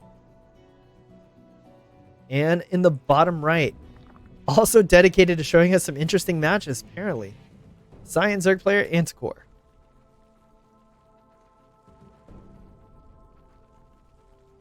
Cognite sees no natural, sees the pool unfinished. He should start having some clues as to what's going on here. Has not been a scout of it yet.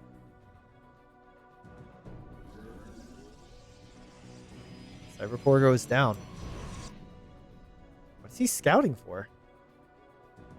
Did he think that he took it at the third base? Yeah, he's lost. Cognite, I said he should have some clues. Cognite is lost. He has no clue. I think he's going to push back in and look for the Roachworn now. He's going to push back in and try to see the Roachworn. There is no Roachworn. Ling's coming across. Oh, yeah, he has a clue. He's looking for it now.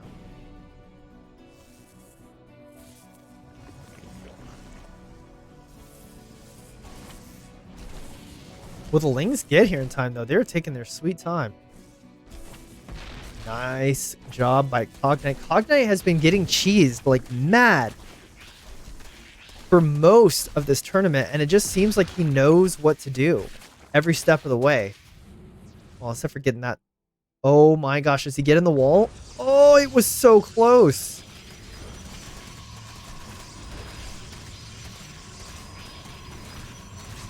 Oh, he traps it. He traps another Zealot. There's a hard wall here, but the spines are coming down behind this. That's 2 shield batteries. And they have a pylon, or 2 different pylons to try and do this, but this is the one the Stalker's being built out of. Stalker gets restarted, but the spines are coming up. Creep Tumor's getting dropped. This is gasless. The only thing is that these Lings will never be speed Lings. They're nice added DPS, and that is about it. Lings come in. They're going to start trying to get on this shield battery. 1 shield battery goes down. The Lings are in. The Lings are in. They're getting another shield battery. Gee. Oh, Anticore drawn first blood really early in this series with a really swanky looking proxy hatch. Well done, Anticore.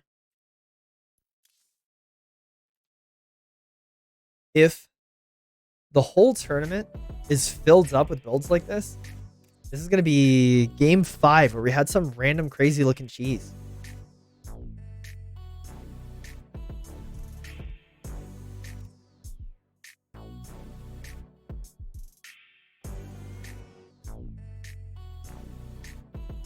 All right, game 2 is going to be on Neo Humanity. That is a crazy way to get inside of your Protoss opponent's head. It's just like the beginning of a best of 3. All right, what am I going to do? Am I going to do 3 Oracle? I'm going to do 2 base all in. Am I going to do Turbo Gamer, 3 base all in, gateways, no upgrades? And then you just get proxy hatched out. Game 1. Now you're behind. Now you're on the button. You know? I don't know. Let's see how these players handle the games following the proxy hatch. Let's get in. It's on Neo Humanity for game number 2. Spawning in the upper left for Platinum Heroes, the red Protoss, Cognite.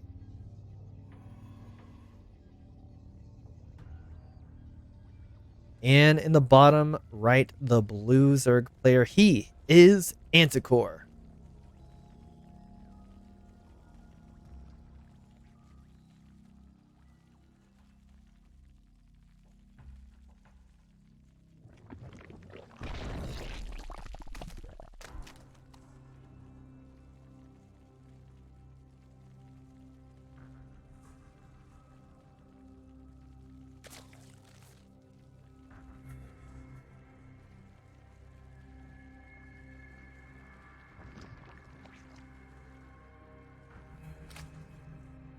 Well, patch gas pull here out of Anticore, so there's not going to be any antics out of him this game.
Chrono to depth coming out.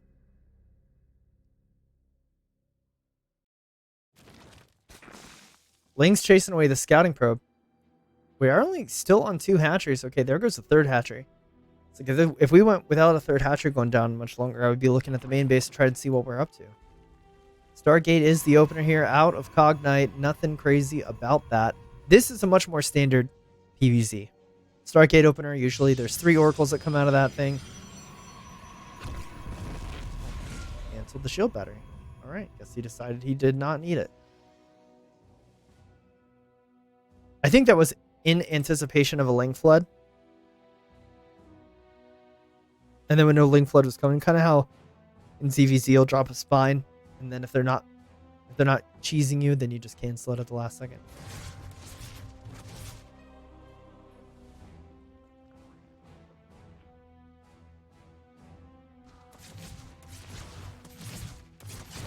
Ooh. Getting ignored in the main base. Gonna get 2 drones? No. Still might. Not quite. Is this thing really gonna live and get out of here? There's no way. No, it's not. This is a lot of Zerglings, though. He is gonna wish that he did not cancel that shield battery in very short order. This is so many Zerglings.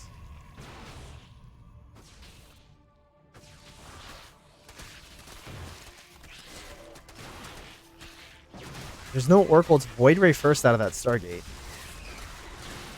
He is going to get the Adept. Oh, the Adept shades back. It is a Baneling bust, though. Banelings are unable to get through. Shield battery comes online. Is he going to green beam to prevent the Baneling bust? Doesn't he? Oh, yeah, he does. Oh, he did green beams to prevent the gateway from going down.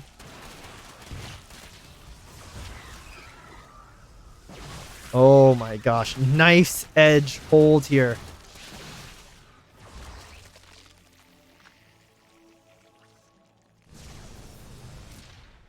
Void Ray going to come out to help hold this, and I think that is going to shut it down. The Void Ray is going to make sure that no Banelings get against the wall anymore. Manticore looking to seal the deal with a quick little build here in game 2, and it's not going to work. And now he finds himself with 3 bases, sure, but down 17 workers.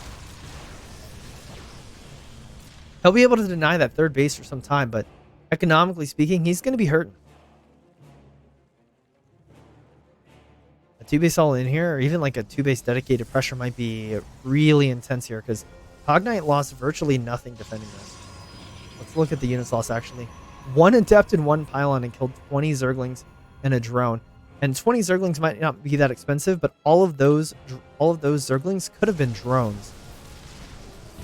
And yeah, we see nothing but drones in that production tab. This is Anticore desperately trying to catch up right now. He's going to have to be very active with these Zerglings, making sure that Cognite's not moving across the map while he basically holds down the drone key and prays that it's enough to get him back in this game. Evolution Chamber going down. Yeah, he's prepared for a macro game at this point, but off the back of a failed Baneling bust, like, I don't like to say failed, but that just did not work. Like, he did all the things that he was supposed to do, but so did Cognite, but better, you know? He waited for green beam, waited, used it at the last second, saved the gateway with, what, 13 hit points? Yeah, that's like... He waited till the very last second.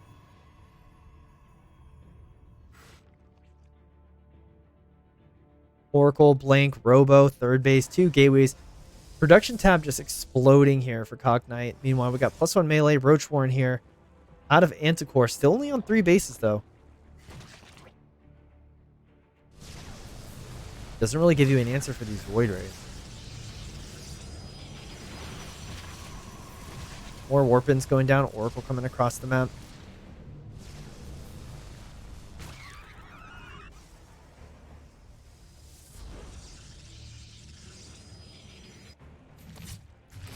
Lots of queens here. Not sure how many drones you're going to be able to get there, but narrowly escapes with his life.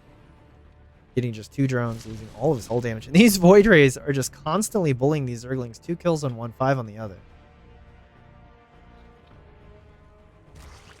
Is he really going to do the thing where he tries to bully buildings and stuff? Yeah, I looks like it. Fourth base going down for Cognite as well. Cognite looks like he's in a phenomenal position here. Definitely his game to win or lose.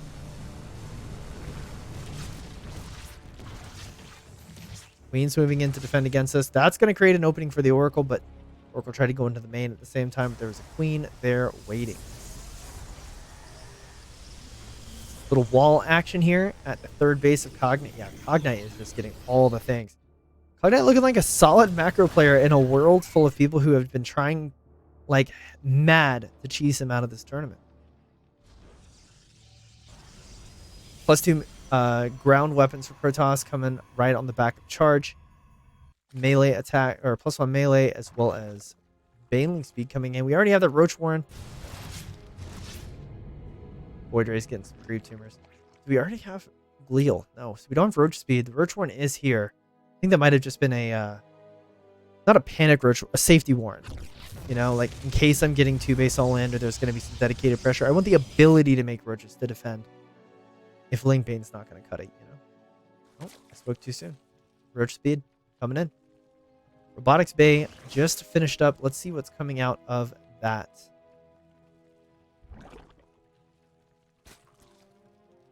Let's see what's going to come out of the Robo. Is it Colossus? Disruptor? Nothing. Double Forge now. Armor starting up. And again, Cognite getting all of the Protoss things he needs. Revelation here. Not really scouting anything meaningful.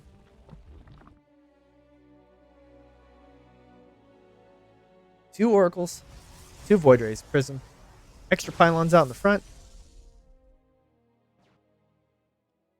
Anticore is finally up to 80 drones, starting to pull ahead in supply as well, getting this forward base with the rich Vespine gas.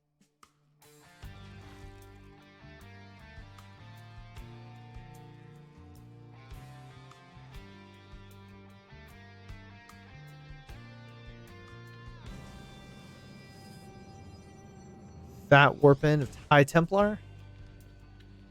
But no Storm, so these are almost certainly going to become Archons here in a brief moment. Creep in the middle of the map now, too. 3 Archons warping in. Cognite at 85 probes. This man is about to be able to pump units. Void Rays. Focusing down the Spire, saying, heck no. 11 Corruptors coming out. Transfuse is going to save the Spire last minute. And both Void Rays going to go down. Was that the Oracles going to try to come in and finish the Spire? It's funny.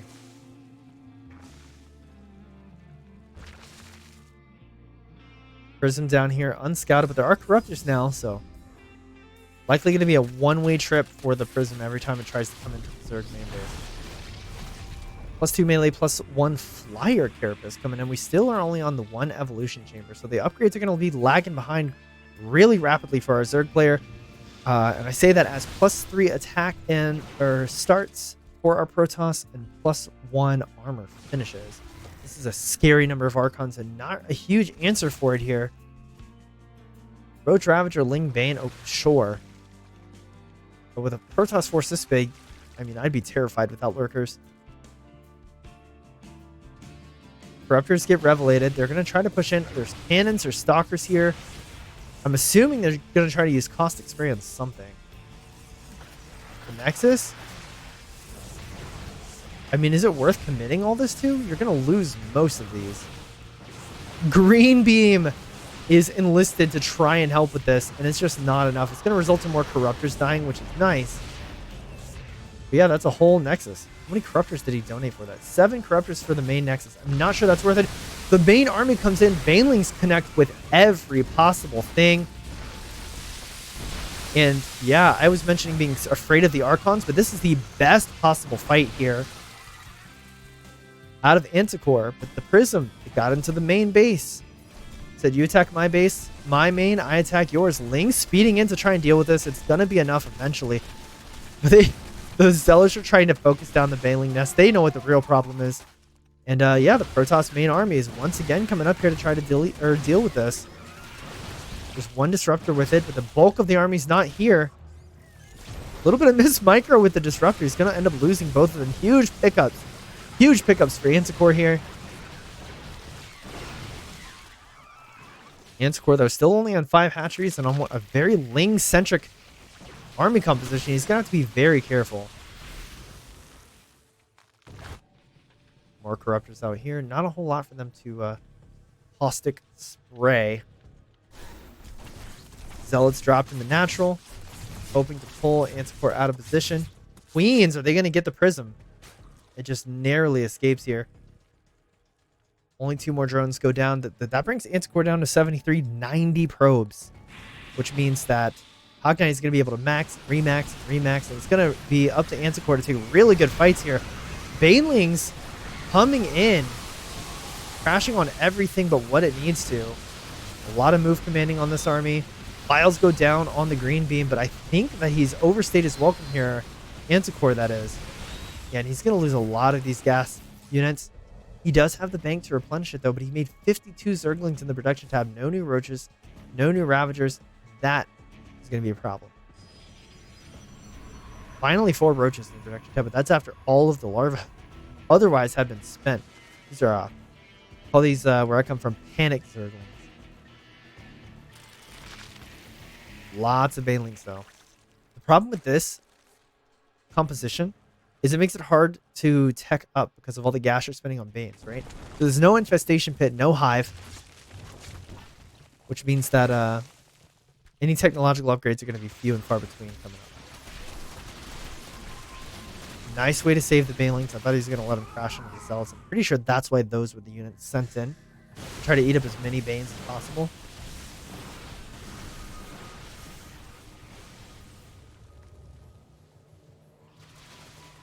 The army comes up. The Zerg army is attacking, and the Protoss army is just kind of standing still for the time being. Bane's crashing into everything here. I don't know how Cognite makes it out of this fight.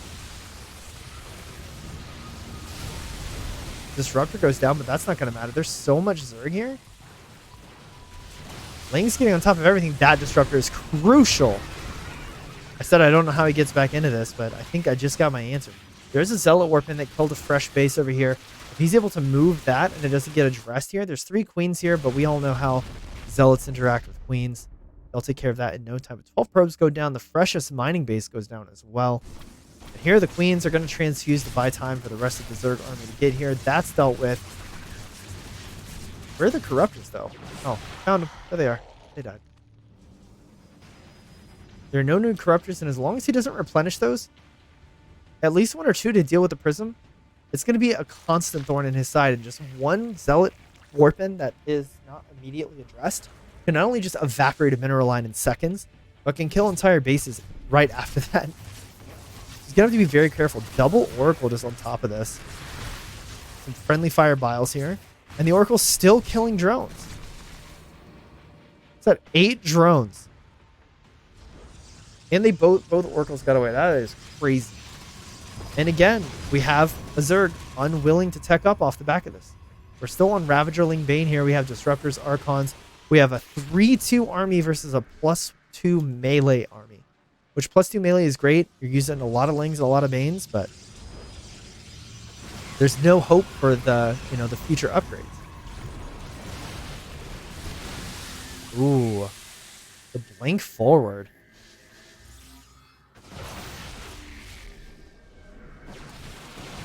A lot of these Banes stuck in the back of this army.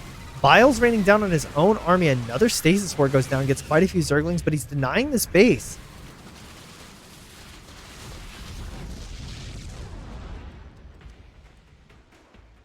Finally, Hive is on the way here at the 16-minute mark. I can only assume... Well, he has a Greater Spire, but I'm not sure the Broodlords are the best choice here. Maybe Vipers to pull the Disruptors. Or at least get +3 melee, Ooh, this is a bold expansion. Does he see the transferring workers, though? No, they're just barely hidden out of sight. Transferring workers, they're not recalling them. It's a scary thought, You almost gave away the game there.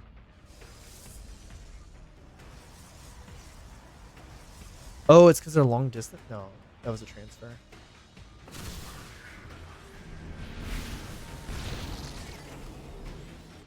Another Zealot run by.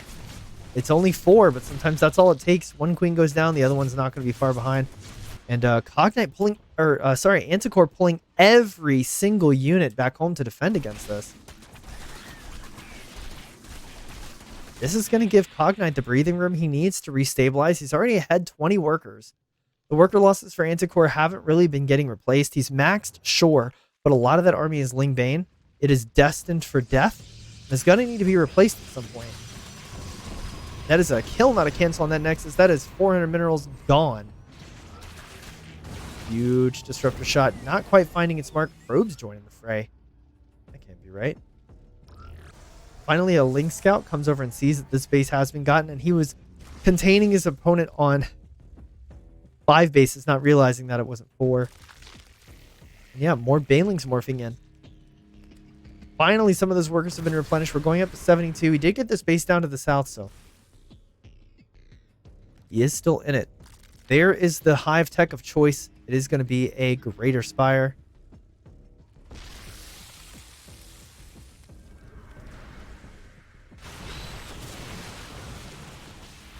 Ooh, the Protoss army just eating Biles alive.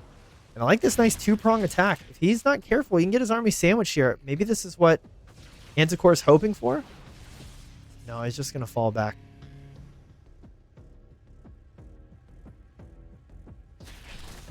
This is why. There's Zealots. Still will not rebuild. They're finally 5 Corruptors. But they're not rallied to the right spot. I don't think he realized it's a Prism that's over here doing it. Once again, pulling all this army back.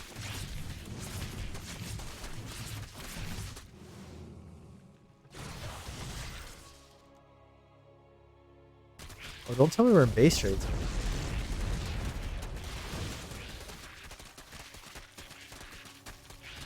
Nope, looks like Cognite is the only Protoss that doesn't want the base trade. A Zerg. He's going to hold on here. Ben, his 5 bases are definitely not going anywhere.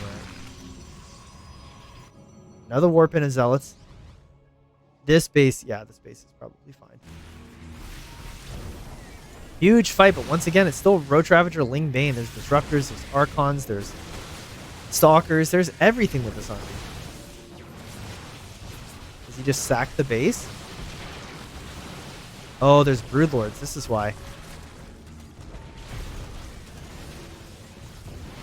There's also Carriers, though, and there's no Corruptors left. Baneling's gonna come in, Biles and everything. Oh! That Disruptor got so much work done. The only issue, though, what is... There's 2 carriers being built at a time. There's only 1 carrier out right now. 4 Stargates, though. Zealots did finally take care of this base. It was only a matter of time. Here comes the blink forward. It's super aggressive. It's going to get quite a few of these Broodlords, but if you look at Cognite's bank, he's got 2,500, 2,500. He saved a lot of the Disruptors and Archons. And he's opting for more carriers. It looks like Carrier and Stalker. This is a scary looking army here.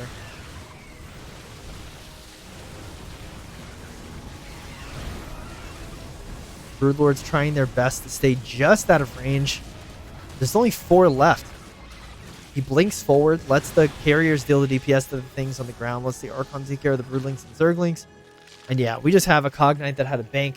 He's spent it. He's got 4 carriers in production right now that he's remaxing off the back of. And yeah, he's finally able to secure this base. It's going to be valuable mining for him. I would like to see him get this base. I think it's time. Usually this base is pretty annoying to defend. But at this stage of the game, it's like you need it. We're starting to get to split map territory here.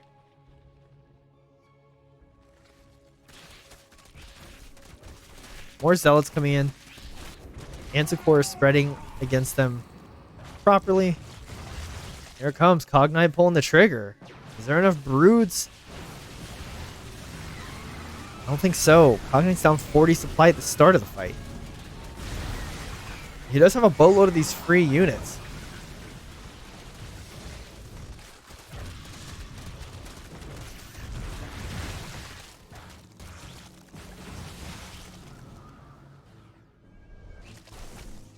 16 drones go down. And this is what I was talking about. Is just these 2 zealots during that fight killed 16 drones. These are +3 attack zealots with charge. And now we have a 200 supply Protoss to 113 supply Zerg. And that's going to be it. Cognite's going to tie it up.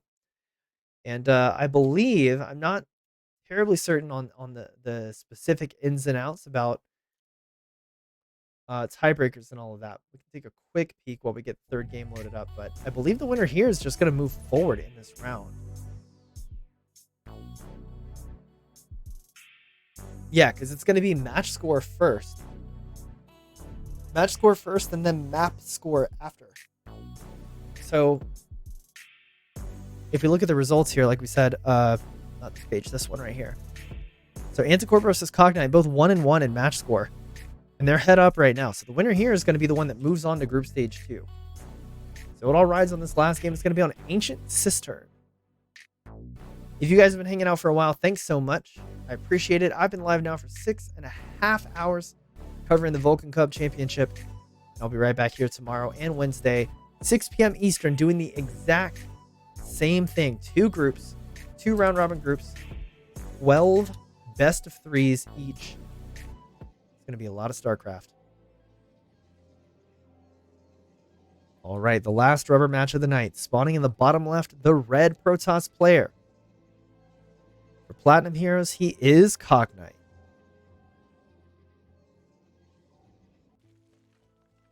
And in the upper right, the Cyan Zerg, he is Anticore.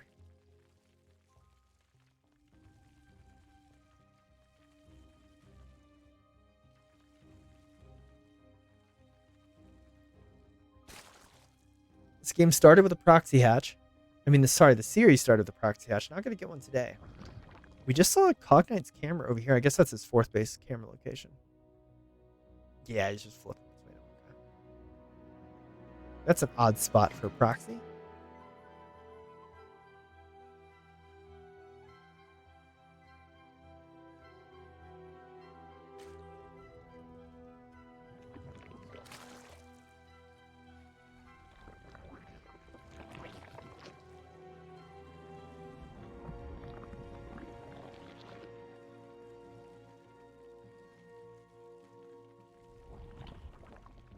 Probe scouting the main. Nothing too crazy here. So a little bit of a slow start.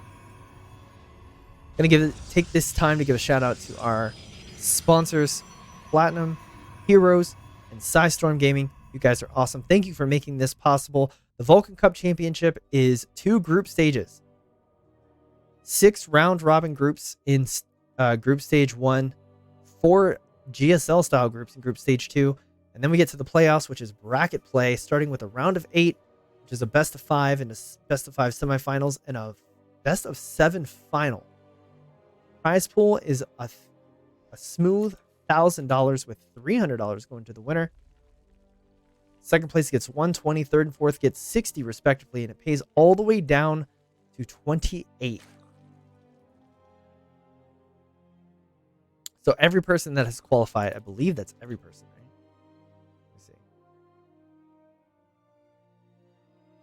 Let me see. 7, 8, yeah.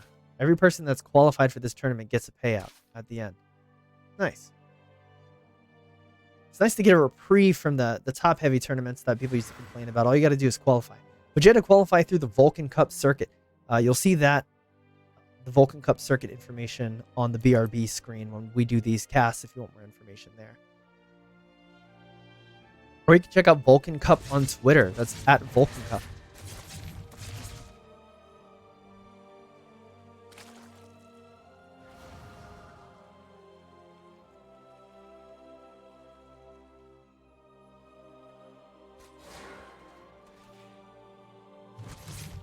Shades coming in, getting the scout off, and yeah, it looks like it's going to be a much more standard game.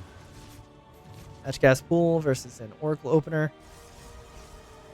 The question remains whether or not we're going to see another Baneling Bust attempt here out of Anticore. If you'll remember, that's how Game 2 started. The opener looked normal, but then Anticore went for a Baneling Bust. Shield batteries were built in time. Green Beam saved the gateway. That ended up being an anchor absorbing most of the damage from that Baneling bust. Yeah. It'd be like, I think it's like the 4th or 5th time he was, somebody attempted to cheese Cognite out. And aside from the proxy hatch, I think he's held everyone.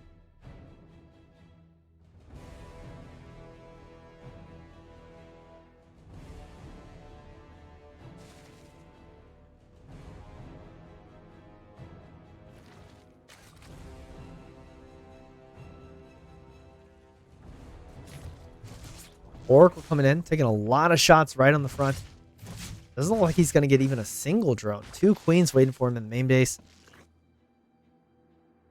At least one was waiting for him in the natural, but he does get a scout on that Roach Warren. I mean, it's a good time to build a safety Roach Warren if you don't scout a third. Anticore knows about the third base.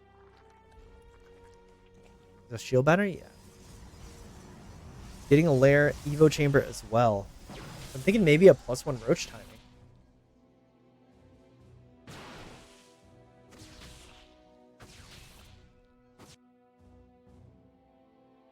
Nice Overlord spread. He's going to see everything coming in. Bunch of queens here to absorb this Oracle. He might actually die if he's not careful. Oh my gosh. 4 health.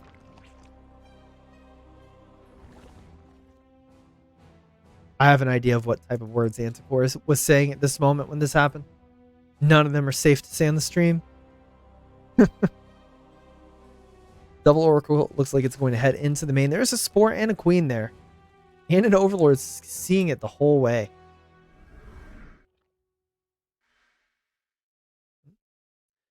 Three Oracle at the 4th base.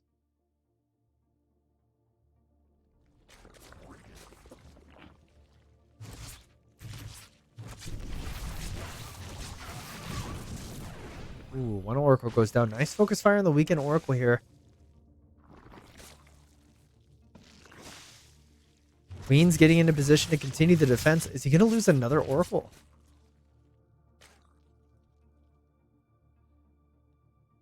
Let's take a look back at Cognite Space, see what's going on. We got Blink and +1 coming in, as well as the second Forge. Link's out front to check out for move outs. Assuming that Anticore is going hard on the draw. Oh my gosh, Infestation Pit. Yeah, he's going straight to Hive Tech. The Roach Warden was just for safety. Hydroden about halfway done. Baneling speed and +1 melee on the way.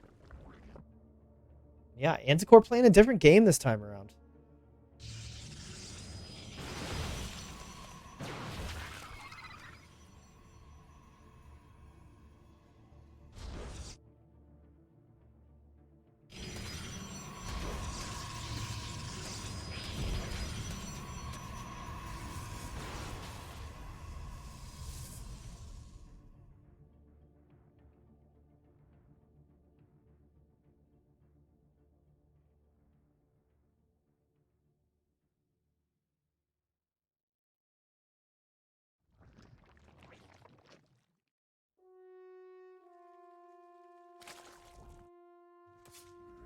Nine Stalkers moving out.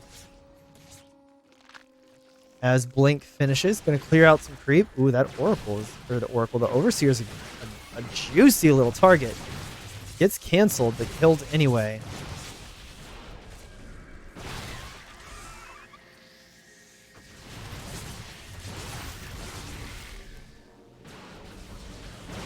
He's really pressing the issue with very few units. He's going to force units out of Anticore, though, at a moment when he is trying to get up to 80 drones. He does have his 83. Hive on the way, Lurker dead on the way.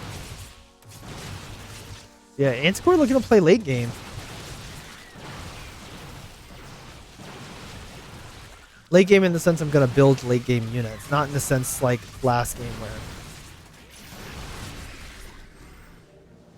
he went to late game making like tier 2 units, tier 1 units. This is a scary force, though. It's going to constantly eat his Zerglings alive. He's just got to save the Queens and the Hydras and wait for his numbers to get up. But yeah, he played super greedy, and Cognite is punishing it really hard. Nice bait on the... what's it called? On the Stasis Ward there. Not getting got by them at all. Does he see this one going down? Yeah, he does.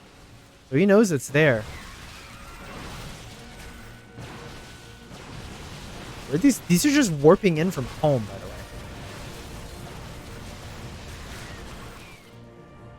Eventually gets the hatch. And yeah, things are not looking great for Anticore.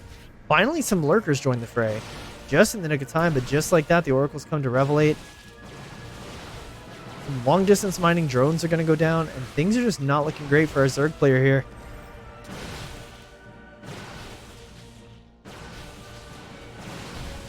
Zealots joining the fray as well. More lurkers entering the mix.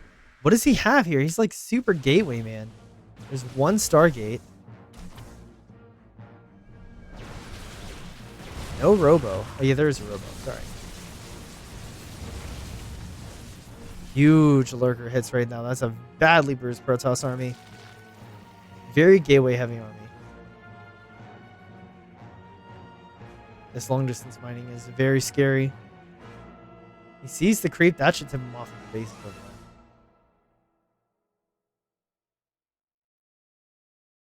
Nice split off of Lings.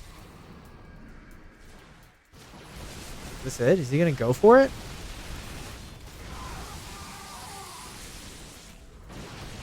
Jumping on top of it. Sees a Hydra rally. That tipped him off. Like, wait, where'd this Hydra come from, buddy? Recall. Oh. Lurkers here. I was like, why the recall?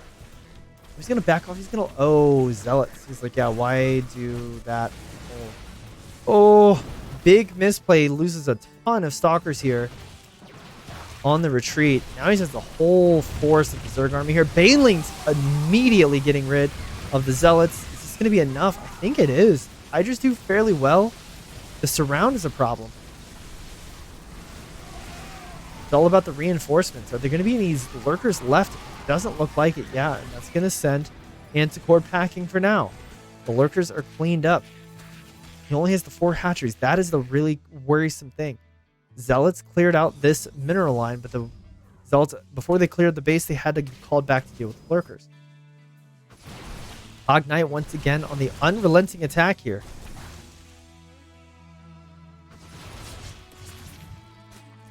Oh, Lings get the surround on this. Soft surround. Zealots do a great job clearing Lings, though. Archons joining the fight. Really, the Oracles are the problem. One of them is being replaced right now. That's going to take the Oracle count up to 2, but the Oracles are gone. That's all the detection here. Finally, an Observer is being built. And yeah, just one Zealot. I like this. Just one Zealot to deal with this. Just enough to pull some units away.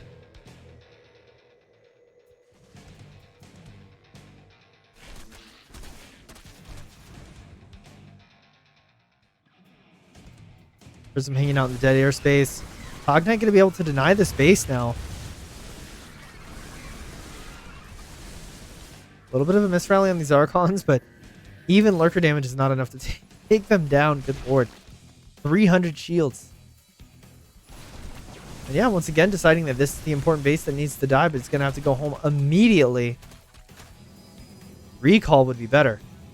Huge warping of charge lots. That's going to wig out the attack patterns of these Zealots. There's the recall. Lurkers join the fray. This is a nice funnel here for Anticore. He can attack into this, but they have a nice attack path. This fight looks like it's going to go a whole hell of a lot better for Anticore than the last one. There's no 3-point surround like there was before. He gets them in range. Baneling is going to come forward. I don't think that he has enough to handle this. There's so many Archons here. Observers are here as well. He pulls back a little bit. 3 of them survive. He's going to move them forward. Lurkers ahead. Probes get pulled, and finally Anticore finds a foothold over on Cognot's side of the map for the first time in this game after 13 minutes.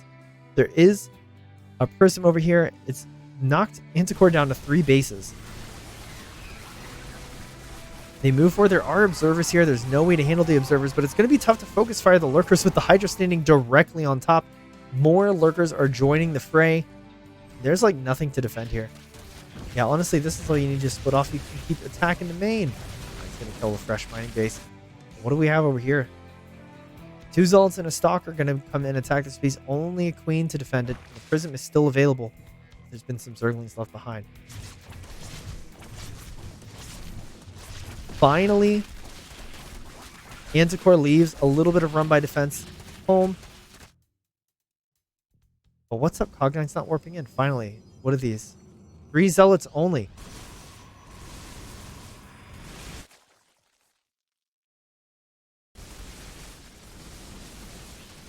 It's a lot of lurkers and not a lot to deal with them.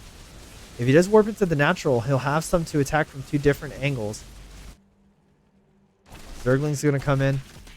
Should eventually be able to handle these Zealots, but them being on the ramp is going to make it a little bit problematic. Lurkers pushing forward. Here's the fight. Lurkers were left unattended.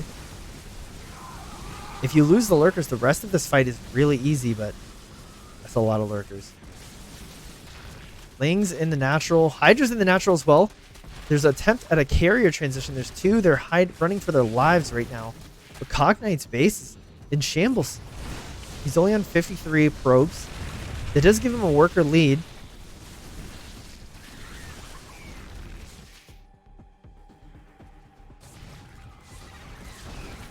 Looks like there's an effort to consolidate forces here out front of the natural base. There is Revelation. They're going to try to focus on this last lurker, but with the Hydra numbers, if they start knocking down these carriers, there goes one. One carrier is just not all that scary. There's a Dark Templar in this army. I think this is going to send Anticore all the way home. There's not a single Overseer on the map right now. 2 are being morphed in right now at the natural. This gives Anticore an opportunity to go back home. Yeah, morph more lurkers. Maybe take a base. Can we afford it? No, we cannot. Not really.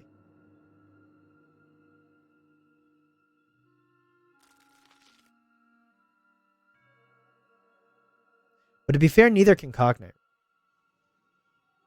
Most of these probes are long distance mining at this point.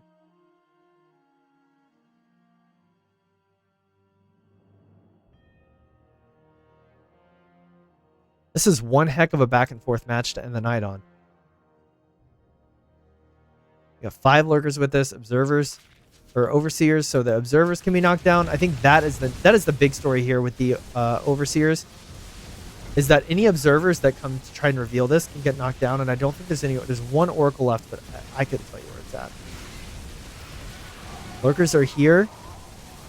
Single G. Ooh, not even the whole GG. Anticore seals the deal with Hydra Lurker, narrowly avoids a big carrier transition, and is going to be moving on to Group Stage 2 of the Vulcan Cup Championship for 2023. Well, that was one hell of a cast, if I do say so myself. I didn't realize how long they would be. I'm at 7 hours right now. Actually, that's about where I wanted to be. So cool, 7 hours. Nice. Time that out perfect. But yeah, we're going to be right back here tomorrow at 6 p.m. Eastern for groups C and D. And then groups E and F are going to happen on Wednesday. Also at 6 p.m. Eastern is when those casts start. There are going to be marathons, though, 3 hours apiece.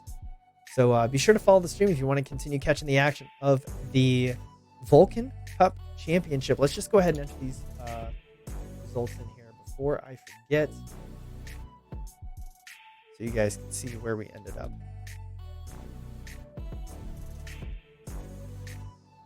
That takes us to the standings here. For Group 2, it's going to be Anticore and Maru. Alexis Solomon, hey, sorry to interrupt. I was wondering if you'd be interested in custom graphics for your channel. Wow. All right, those of you tuning in. Who do we host? We're going to host the homie. We're going to host Eggs.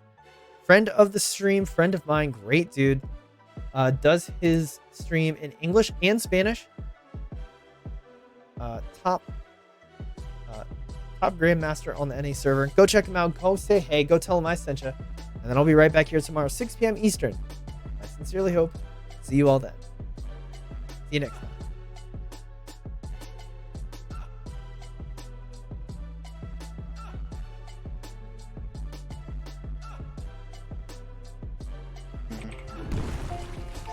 When he killed my hive, not gonna lie.